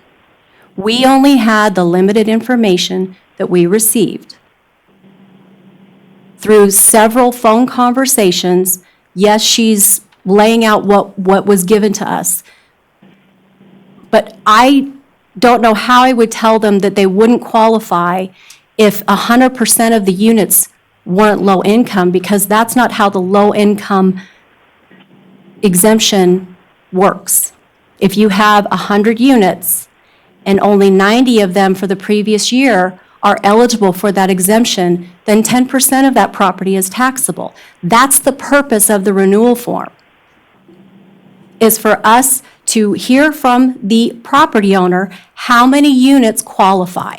So the notion that they weren't 100% low income has no bearing. Had they applied for the initial exemption, we would have received notification from them how many units fall under the 40-60 rule, and we would have adjusted that assessment based on the number of units.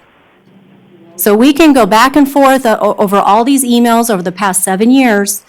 Bottom line, I don't have an exemption application. I did not receive one until yesterday. We were closed. I didn't even look at the application until this morning.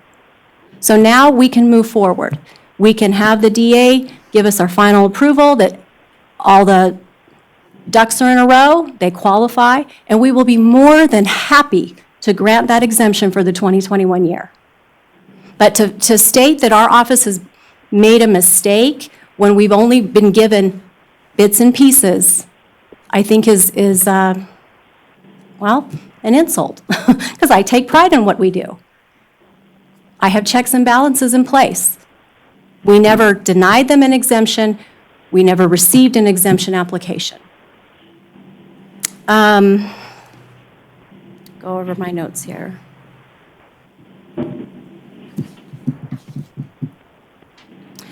The request for information on an annual basis that we were sending to Christina Court was for our office to determine the amount of the tax cap.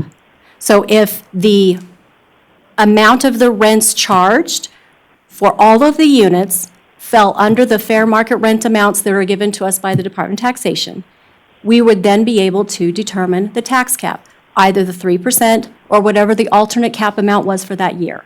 That was the purpose of us requesting the rent rolls. We do that for, well, if any of you have rental properties, you get a rental affidavit. Those go out usually end of March, first part of April. So that was the purpose of us requesting that. It was our attempt in at least seeing if we could lower those tax bill, or that tax bill, based on the tax cap law.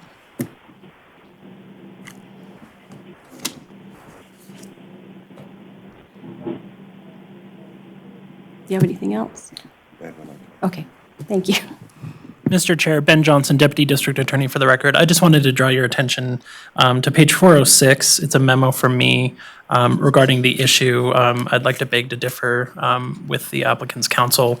The administrative code says that it is required that you not only submit the form, it says that if you wish to qualify for the property exemption, you have to apply to the county assessor, and it says that that application has to be a form approved by the tax commission. So to say that, you know, it could be a long form email or just putting them on notice, that's not sufficient. And I like the analogy used by the chair, you know, just because you're eligible for it doesn't mean that you get it. You have to actually follow the steps set out in statute and the administrative code for that. So I just wanted to bring your attention to that memo and to say that I agree with the statements made by the assessor and the chief deputy assessor. Okay, thank you for that. Does anybody out here on the board have some clarification questions for the assessor or what they presented?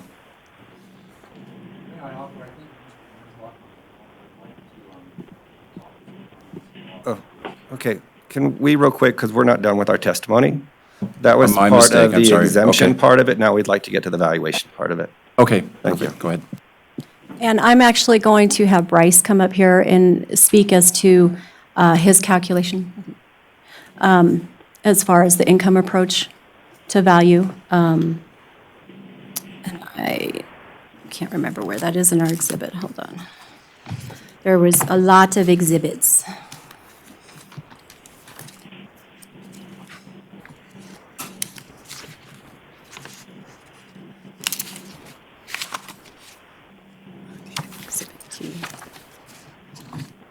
Okay, if I could have the board refer to Exhibit T,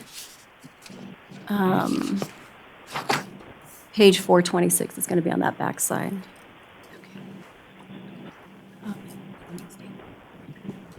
Good morning, ladies and gentlemen. Bryce Wheely, Carson City's Assessor's Office.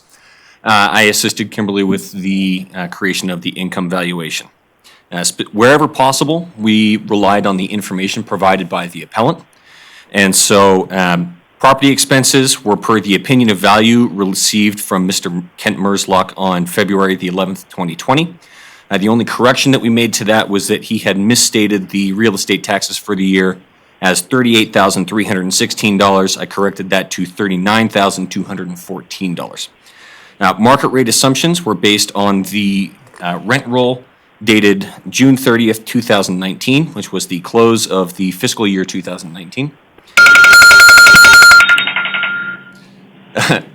We arrived at the market rate assumptions based on the market rate units in the building. Those are units 103, 107, 207, and 314. We assumed a 6.5% cap based on Mr. Merslock's opinion. We found that to be a compelling number and found no reason to dispute it. Mr. Merslock's methodology was to convert the real estate taxes back as a proration on the cap rate, which actually would have resulted in a higher valuation than we arrived at. So we elected to proceed with the more conservative method on our income approach analysis.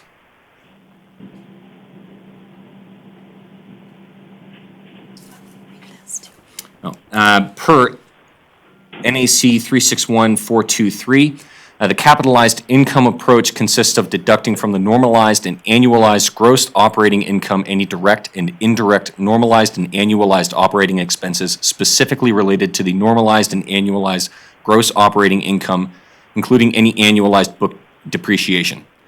Deferred income taxes will be treated as an operating expense.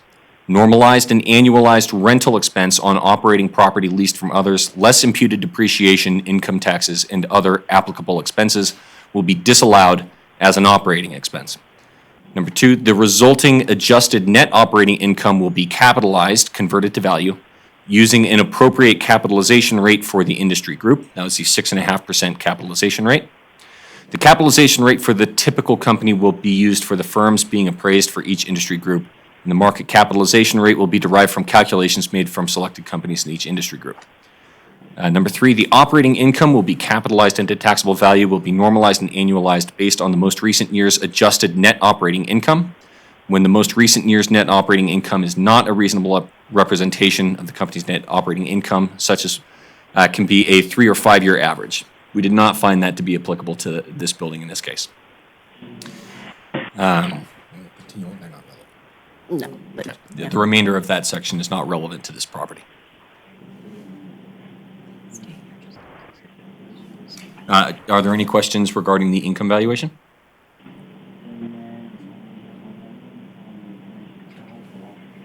Thank you very much. All right, thank you very much. And since there's no clarifying comments or questions, I guess we'd like to hear from the appellant who was sworn in to testify, the gentleman on the phone. Go ahead. Yes, this is Kent Merslock representing the appellant for the record. Appreciate you granting this appeal and providing the service to us and to the community of Carson City, Nevada. I would like to emphasize the intent behind affordable housing and present to you that this is to provide the citizens of Carson City and the surrounding area and municipality affordable housing. It's a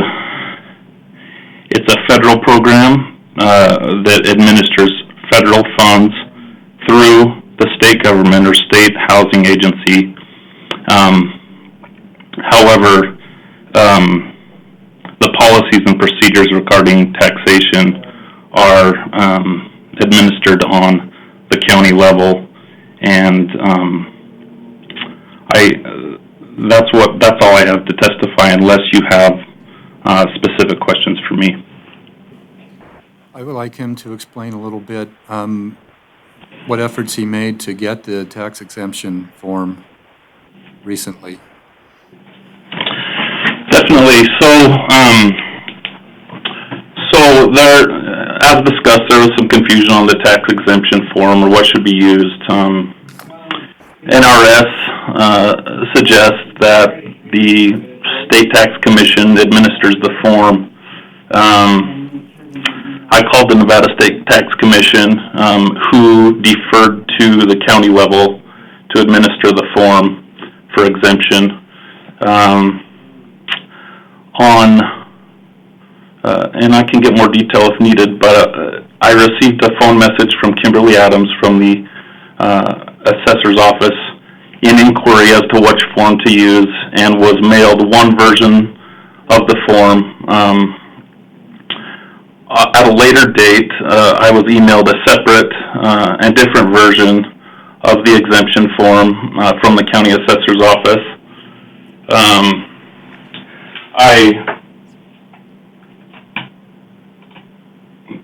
The one thing that I want to clarify for the record is a provision from NRS 361-0435.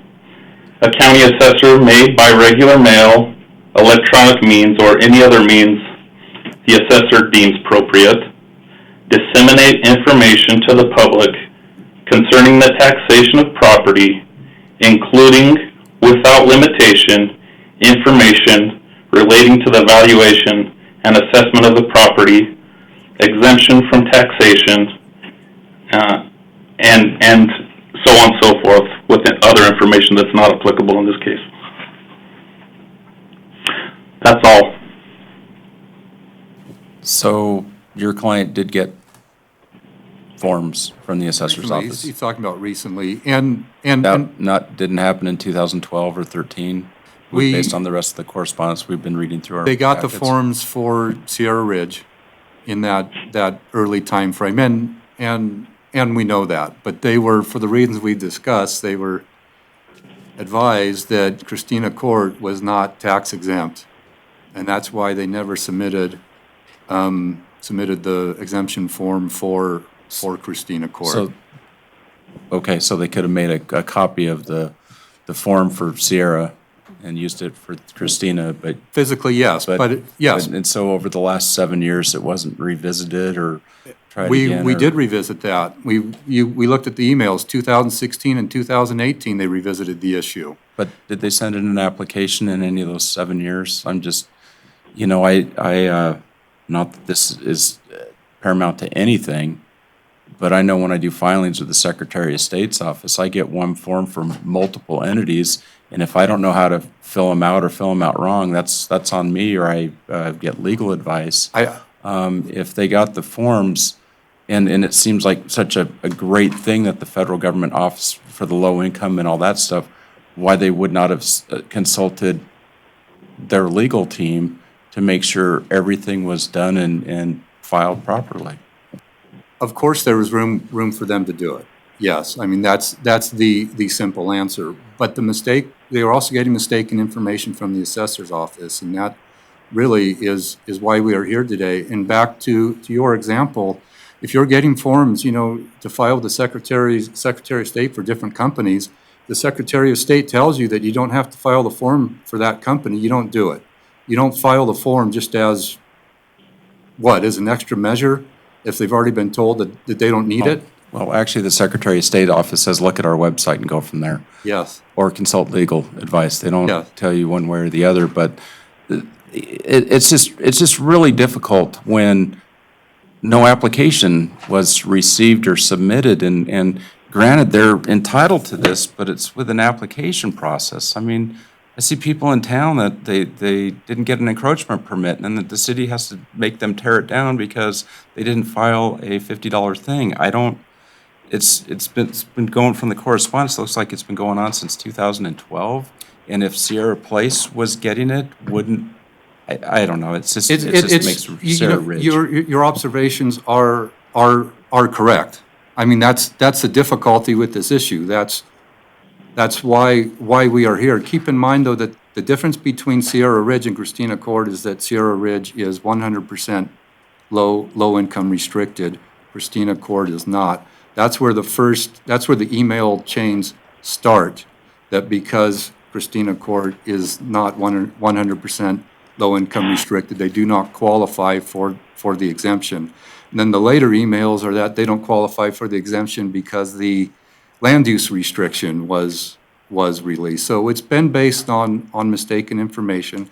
And of course, there was room for the property owner to file a claim anyway, but they don't really get that far because of the information they're getting from the assessor's office. And I would just ask you to please appreciate that this is different than some other offices. Like when you go to the court clerk, they have the sign, "We do not give advice," right?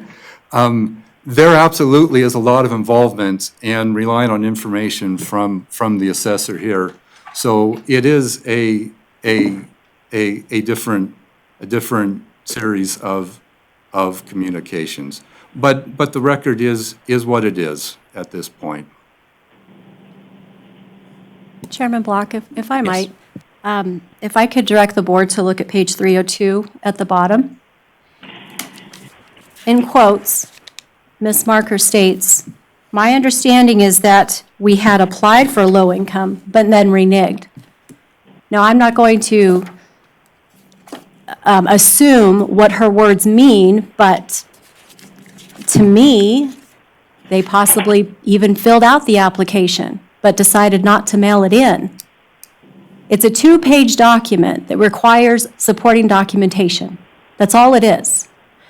And if I could ask Mr. Mersnick, I'm not pronouncing his name very well. I'm confused as to what form I sent to him initially incorrectly. I sent him an appeal form, and which is why we're standing here, and then I provided him with the low-income housing application. I don't recall sending him a wrong exemption application form. I'm a little confused. This is correct. Let me clarify for the record. It was not sent, rather a web link to the form was communicated via voicemail. Okay, thank you. From Kimberly Adams to my office. But let's clarify, is that the form that was actually used? It was not. The website gives you 2 separate links, one for low income that clearly states low income, and the other is exempt organization. So if you're a church, a nonprofit, that sort of thing. I even have it in the attachment. I think it's Exhibit D, or I'm sorry, Exhibit A. So, based on my limited knowledge, and this probably has nothing to do with anything, if you file a nonprofit with the Nevada Secretary of State, they send you 2 forms to complete for solicitations and stuff like that. It's really confusing, and if I can't understand it, what do I do? Secretary of State doesn't give us a break or anything. You seek legal, you call your attorney to see what's going on. They send out the property tax caps, the green forms for apartments, for rentals, for things like that, to see if you're under the 3% cap or under the 8% cap every year. And to me, wouldn't it make sense if you're getting that and you're getting another set of forms for your other location that's owned by the same parent company, if you will? It doesn't seem like they're communicating with each other. And Chairman Block, if I might, when a document is recorded indicating that the LLC is a nonprofit, our office does not immediately provide them with an application. If a church purchases the property, we do not provide them with the application. It is their responsibility to do their due diligence and apply for the exemption application. So your application is made available upon request? That is correct. Or if I might, Mr. Chairman, they're online. I mean, anybody can find them. We have all of our information online. We're nothing we have is confidential, so everything that we have is online, to help the taxpayers and to help us, because then we don't get the calls or the people coming in. It's all there. It's just... Well, and you're probably like any other governmental agency that they're mandated to make all their forms and information accessible online. So, does anybody have any questions? Well, the only thing I notice here on page 302, it does not qualify for tax-exempt property taxes because it is not 100% low income. Further, she states, I saved last year's form application for property tax exemption So if you don't have an exemption, you don't have it filed, you're not. I'm not sure what, could you? Member Simmons, if I could elaborate on that. We have a new low-income housing project being built on Hot Springs Road. That property owner reached out to us and have applied for the low-income housing credit. Now, they're still under construction. So that property would be considered, I guess, brand new because it's under construction. So if that property is completed before the lien date, the July 1st lien date, then they will be eligible for the low-income tax credits. We would have to verify the number of units that are being rented out and so forth, and if they fall under and meet the 40/60 rule. Now granted, we're going back to 2013 with this conversation. Construction may have been in progress at that time, and so we, again, would encourage them to appeal by that deadline, which is what they did on Sierra Ridge. They appealed by that deadline so that it could be effective for that following fiscal year. It being under construction, it does not qualify for that tax exemption. So maybe that was her understanding is brand new. Until they get their C of O and they're up and running, they don't get that exemption. Well, and, you know, we do have a historic district here, and all of them can apply for historic tax deferment. They're all entitled to the historic tax deferment, but without an application, they're not just automatically going to get it. They're not going to use a wide brush, a wide stroke of the brush. That is correct. On both of the declarations of restrictive covenants, there is a percentage of applicable fraction that would be the 4 units versus the 40. And that percentage was set down in both of these restrictive covenants, but without an application, it could not have been applied. That is correct. Okay, do we have any other questions of the appellant? Just if I might refer to, without insult, with a desire to communicate and to be on the same page with the assessor's office, the duties of the deputy, provision 250, NRS 250.060, all county assessors may appoint deputies who are authorized to transact all official business relating to the office to the same extent as the county assessor, which in this case did not happen. How did that not happen? We rely, there's an inherent reliance on cooperation from the assessor's office. Until they have corrected the mistake with the LoRa, there's no cooperation on their end regarding an application for exemption. Fair enough. I will agree to disagree.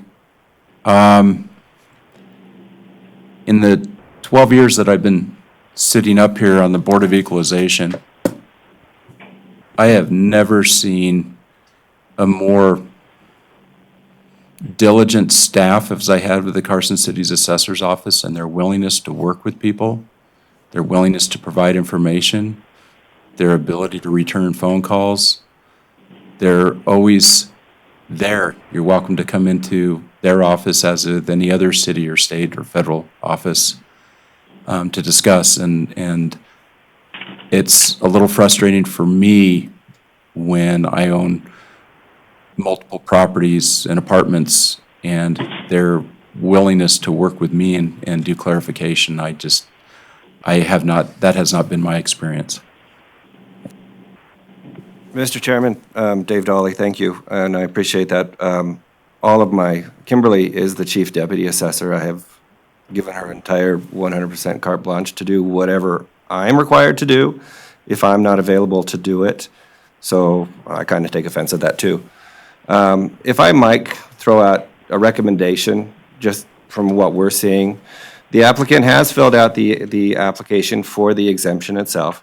NRS 361-155 says that even if it's done after the exemption due date, the Board of Equalization can approve it for the 1920 year.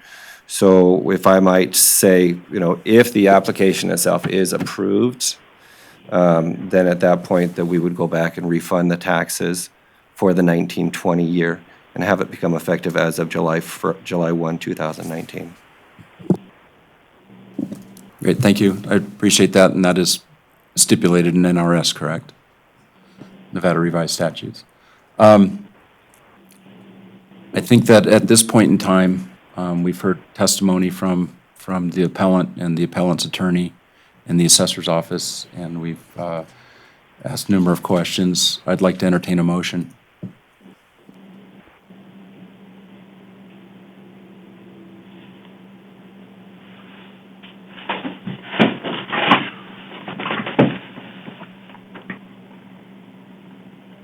Mr. Chair, can we note that there is no public to comment, considering this audio recording is going to the state?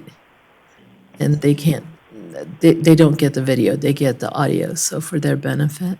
For their benefit to open it to the public? No, just to say that there's no public to comment. Oh, there's, at this point in time in the room, there's only the appellant's attorney, city staff, and the Board of Equalization is in the room at this point, so there is no public.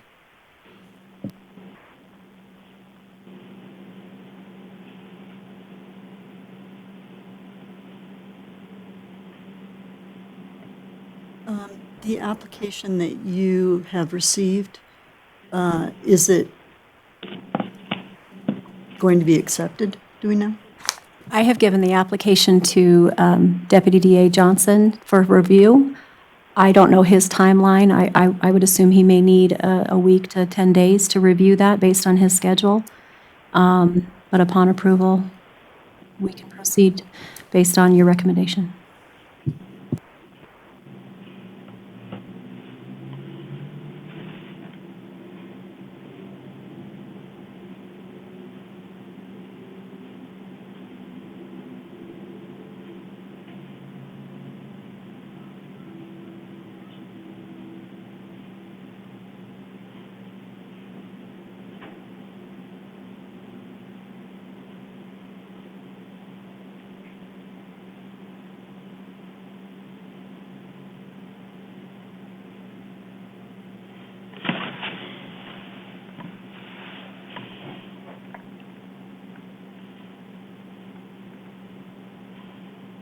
Mr. Chairman, if I could, just 1 second real quick.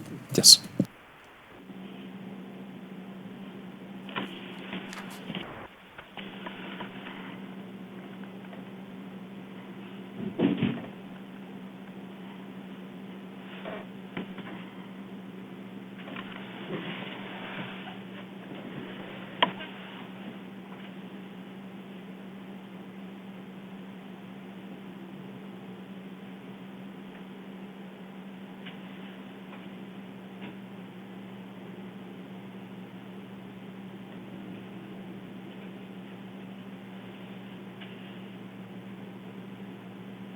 All right, I would like to make a motion for the property known or located at 002-101-88. If the tax exemption application submitted by Christina Court is approved, then the assessor's office shall honor it for the 2019-2020 year as of July 2019. July 1, 2019.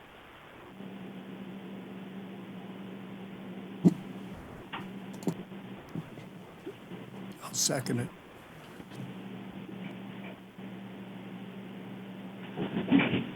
But there's.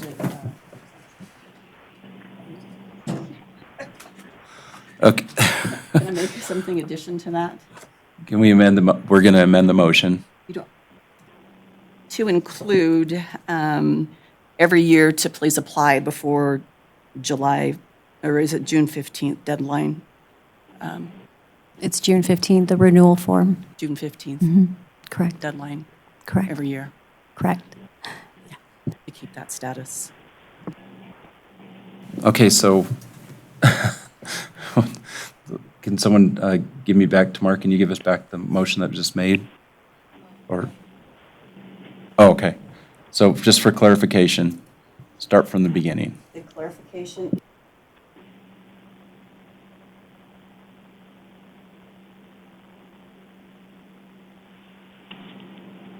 The renewal, the exemption renewal. Right.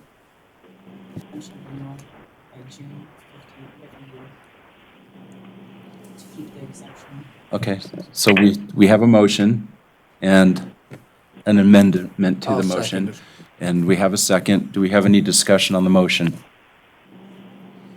Okay, we have a motion and a second, no discussion, no public comment. All those in favor of the motion signify by saying aye. Aye. Any opposed? Hearing none, motion's carried. Sir, you're more, thank you so much.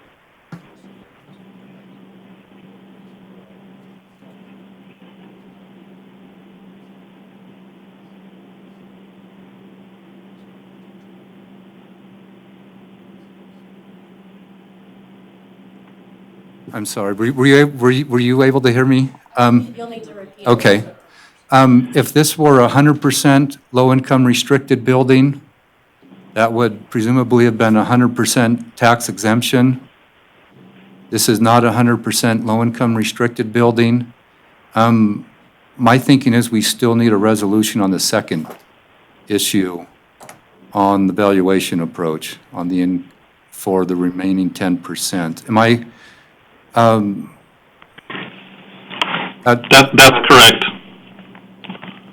and that's a smaller amount, obviously, but it still is an issue since the tax exemption would not be 100% an exemption. So back to the assessor's office, when you did the valuation based on the income approach, that took that into account, did it not? When you look at the actual income approach did come up with a higher value than what we currently have the property on at. And so we are recommending that the valuation stay what it was, which is $3,298,662. But I explained that the income approach that they use market rent income. That's not what is required in the administrative code. It's supposed to look at the actualized income, and this is a rent-restricted building. So they do not achieve those potential market rents that the assessor is using on its income approach. So that's the... Let me ask you this question of the assessor. That market-to-income approach, was that based on the financials that the appellant provided your office? That is correct, but member, Chairperson Block, if I could direct the board to NRS 361.082, Section 2. The portion of the qualified low-income housing project that is entitled to the property tax exemption pursuant to subsection 1 must be determined by dividing the total assessed value of the housing project and the land upon which it is situated unto the assessed value of the low-income units and related facilities that are occupied by or used exclusively for the persons with low-income units. So if there's 10% of those 40 units that don't qualify, we have to use the assessed valuation. We do not use the income approach to value to determine what the value for that 10% should be. We have to take 10% of the total assessed valuation, and that then becomes the portion that is taxable. And so our next question would be for the petitioner is how many units qualified for the low-income housing credit of those 40? That information is provided, and it looks to me like they did not use the information provided by the appellant. Okay, let me just stop right there. Ben, I need to ask you, we have a motion, a second discussion, and the motion passed. And the discrepancy in that motion with the appellant and the board is they did not go with the assessor's office recommends the value to remain the same or not. How do we go back and redo the motion to contain what what they might propose here on the board to recommend what it is or not recommend what it is. Mr. Chair, Ben Johnson, Deputy District Attorney for the record. I don't believe that there's anything preventing the board from taking a second motion because they are somewhat different issues. And so as long as the first one was clear, we're all on the same page as to what the first motion did. If there's a second issue that needs to be decided, you could make a second motion on that portion. It all doesn't have to be encapsulated into one motion, just as long as the records are clear what you're doing for, in case it needs to be appealed to the state so the state can figure out what we did. Okay, great. So with the separate issue being brought to light with what we've been talking about here today, I'd like to entertain a motion about the second issue, which is the valuation.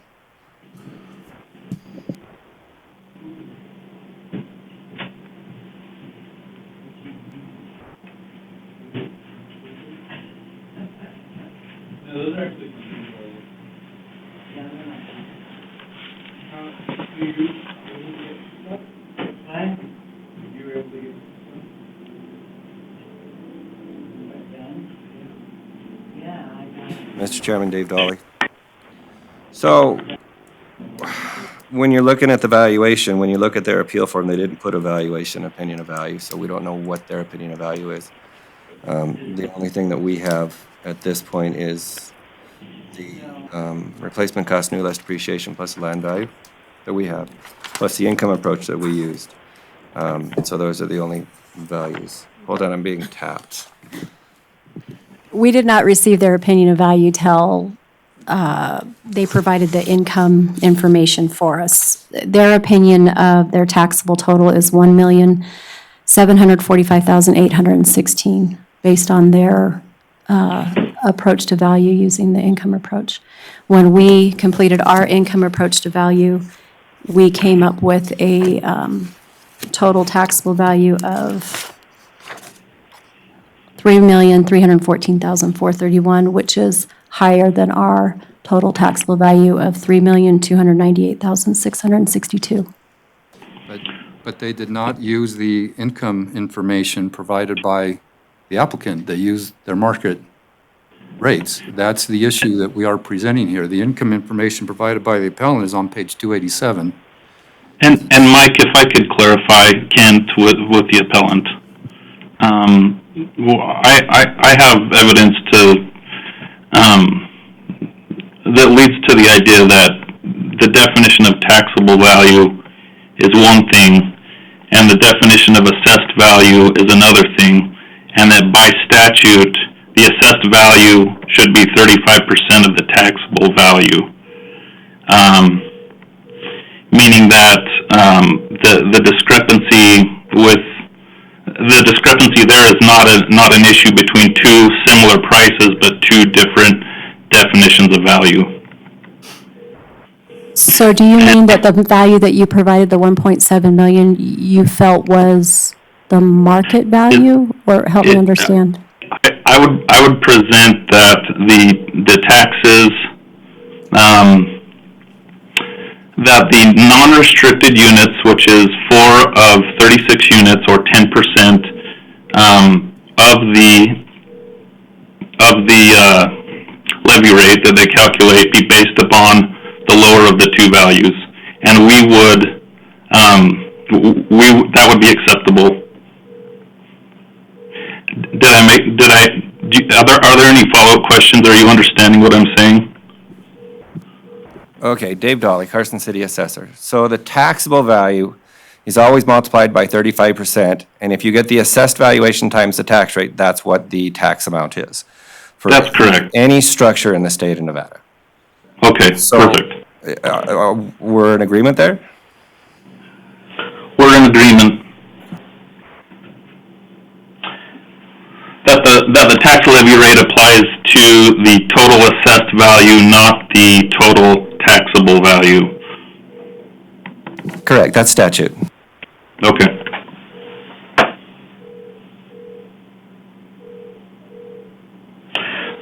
And to continue that thought, therefore, that 10% taxation on the total assessed value would be appropriate. May I get a clarification on this? On page 287, or 288 and 289, that is the forms that they provided for income. That is expense. correct. Okay. So it's different than what you guys came up with as far as a taxable value. That is correct. So they're asking us to go on 10% of theirs or yours? I'm or still not understanding what They're trying to they're provide? trying to provide, what amount they're asking us to use. We would use the assessed valuation, the current assessed valuation, the total assessed value of both the improvements and the land. And if 10% of those units did not qualify, we would take 10% of that value. So I believe that the petitioner is requesting that we use their opinion of the taxable total, the 1.7, and divide that by the 35%, which I believe they have here, the 611,035, and then take 10% of that. But That's confirmed. we disagree in the total taxable value. I don't see the 1.7 being anywhere near the income approach to value. And I have Bryce here for further questions. He's the one that actually has the income approach experience more so than I do. Can we ask him if if he's using the market rents though, or the restricted rents? Bryce Wheelie, Carson City Assessor's Office.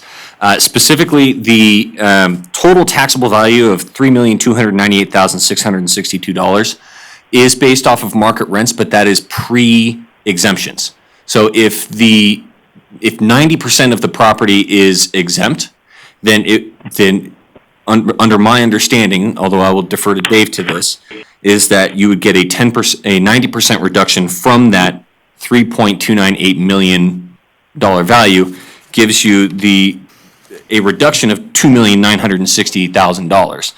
So after the exemptions get taken into account, you'd be paying on approximately $338,000. So that is basically the taxable value remaining of the 4 market rate units. Correct. So just real quick, so if you go to their page 289, when they show their assessed value of $611,036 rounded, we have an assessed valuation of $1,154,532. So if we were to use our numbers, it would be 10% off of that $1,100,000. That's kind of, it begs the question though, and I think we need to flesh out whether they really are doing a valuation separately for the non-restricted units or whether they value the building, which includes the restricted units, and 90% of that is exempt. I think what I'm understanding from the assessor is that they want to use a market rents for evaluation for the unrestricted units and kind of put a separate valuation on that. It seems that there'd be a valuation for the entire building using the actual income that the applicant submitted, and 90% of that is exempt. Does that make sense?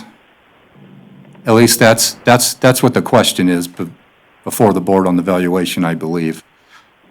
I would think that the market rents are the only tangible thing that you have, because the other rents, the subsidized rents, are based on 40% or 50% of the person's income. And that, depending on who it is, among those 36 people occupying the apartments, it's going to vary. It's not going to be a percentage of market value. It's based on their income. So the amounts showing appear to be adjusted based on the individual, not based on the building or 36 units. I don't know if you could average that, because you can't really average What income is being used in order to set the price for the apartment? Well, this is a little unique, I believe, for this apartment owner because as I think we've discussed, their apartments or other apartments are 100%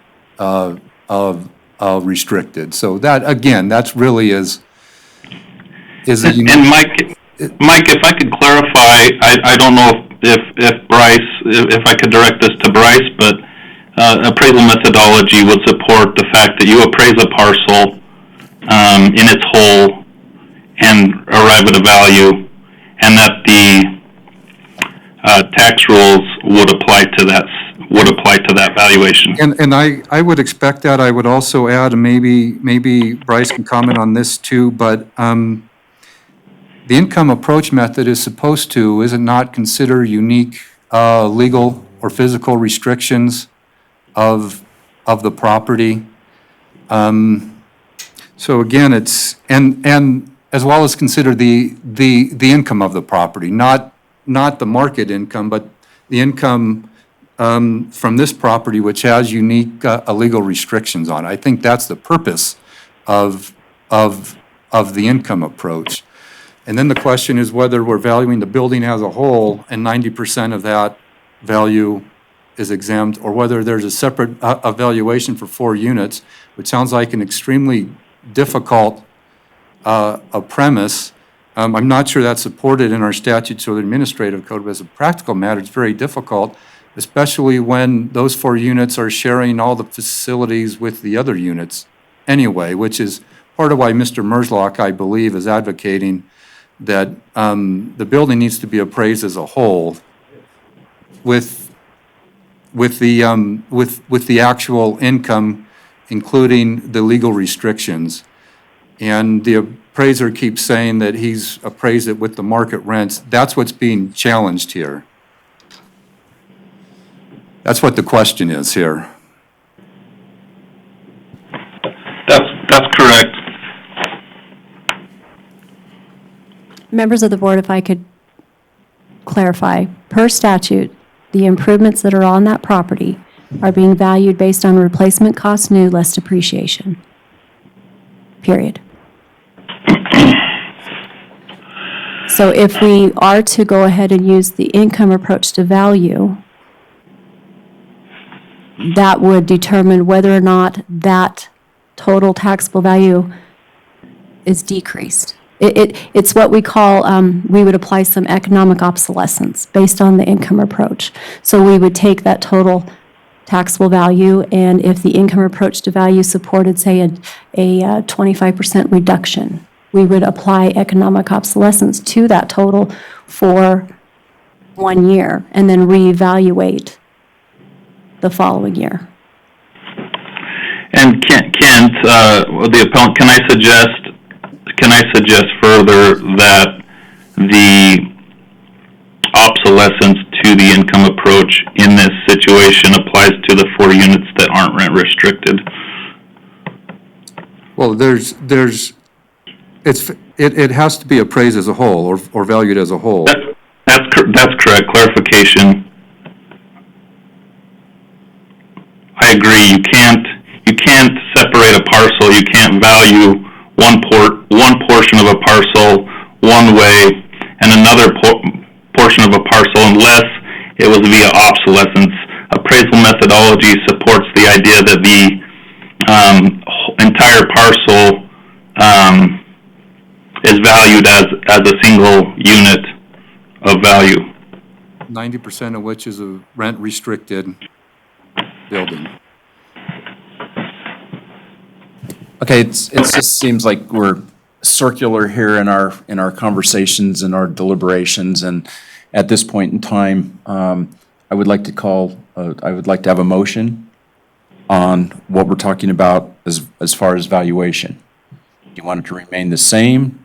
Do you want to change it? Do you want to lower it? Do you want to add economic obsolescence to it? What feeling does this board have towards that?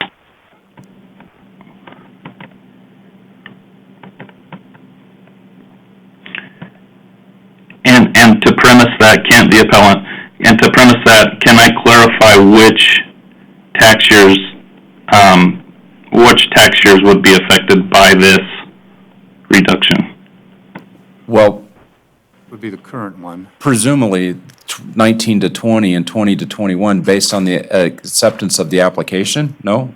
Okay. Okay, I think it would be 2021, but we can't go backwards. We don't have the income approach, or we don't have any of the income information for the 1920. So it would only be 20 and 21. No, you do. I'm not sure. That's what's provided here with the appellant's package.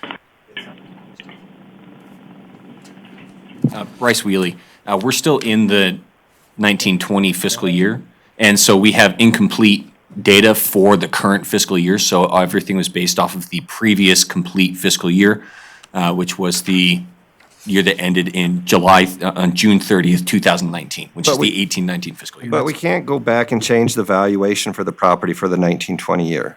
That was last year. That was last year. So we can't do that.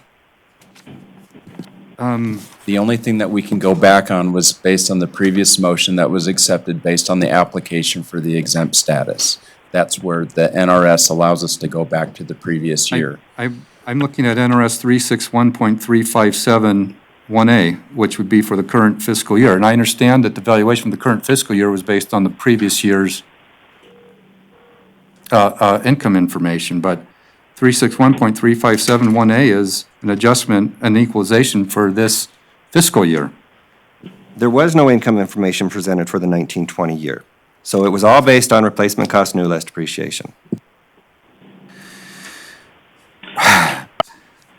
Can I suggest that we want to work with you towards resolution? I would consider this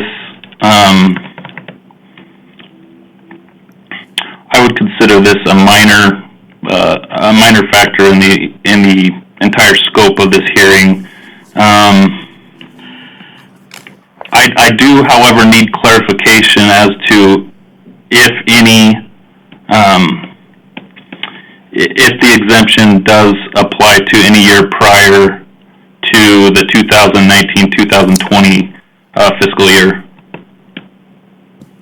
My understanding, and the chair, those were never, the paperwork was never submitted for those. The motion that was made was only for the 1920 year and the 2021 year. Okay. So that sets the scope of, that sets the time frame for this resolution.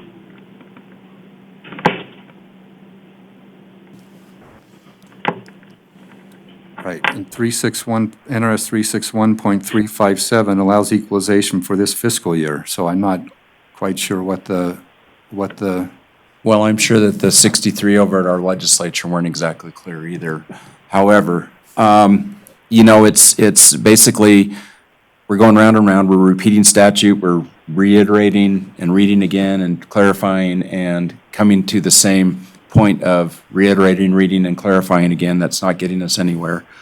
And so, Ben, I don't know, as the chair, can I make a motion? Yes.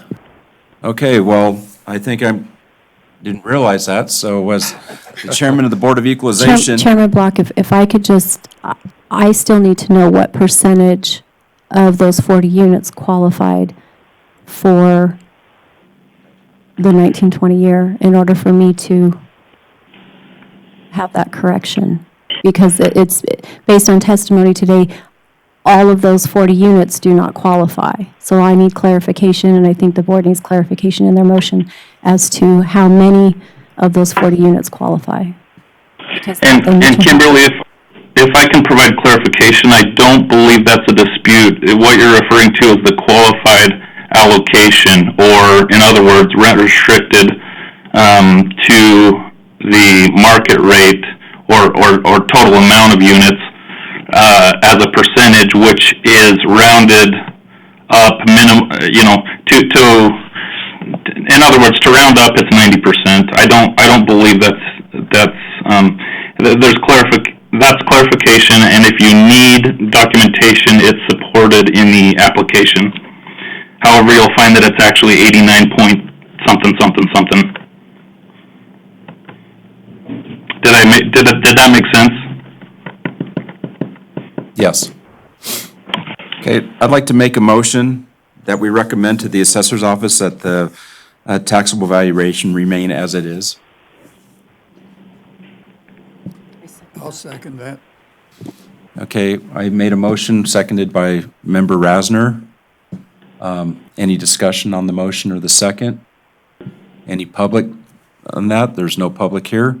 All those in favor signify by saying aye. Aye. Aye. Any opposed? Seeing none, motion carries. Sir, thank you very much for coming. You can And thank the you for State your Board. consideration. of Equalization, and that's on March 1st, Mr. Dolly, or March 10th? March 10th is the deadline.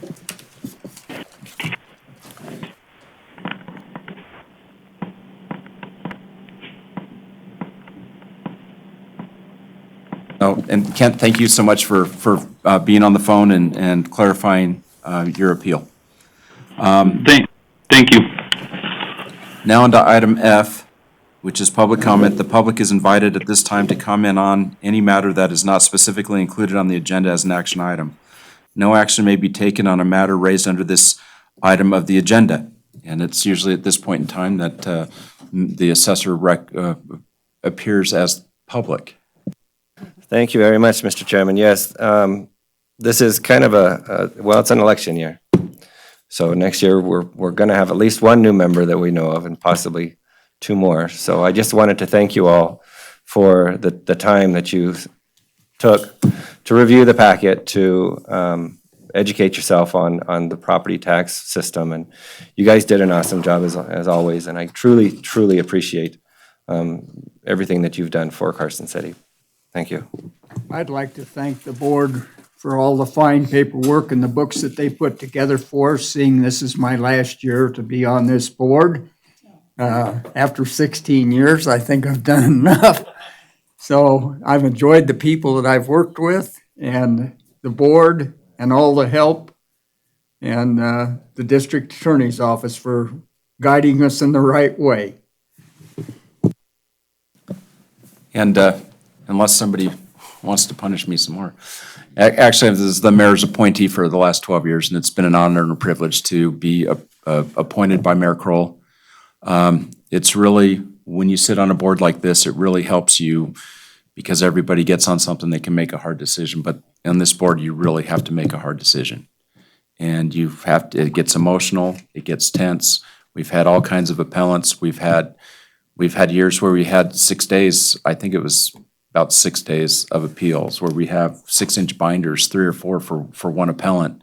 And, to have the patience and be willing to come here and sit here and listen to the deliberation and working with attorneys and just property owners that don't agree with taxes or do agree with taxes and all that kind of stuff. And the amount of labor and the intensity that your whole office staff at the assessor's office goes through on a daily basis, and have the deputy district attorney and have Tamar, granted it's all your jobs, but you guys do your jobs really well. You take it very personally, which I think is good because you're passionate about it and you want to do a good job. And I just really appreciate everything that I've learned, and you guys do a tremendous job. So, kudos to you guys.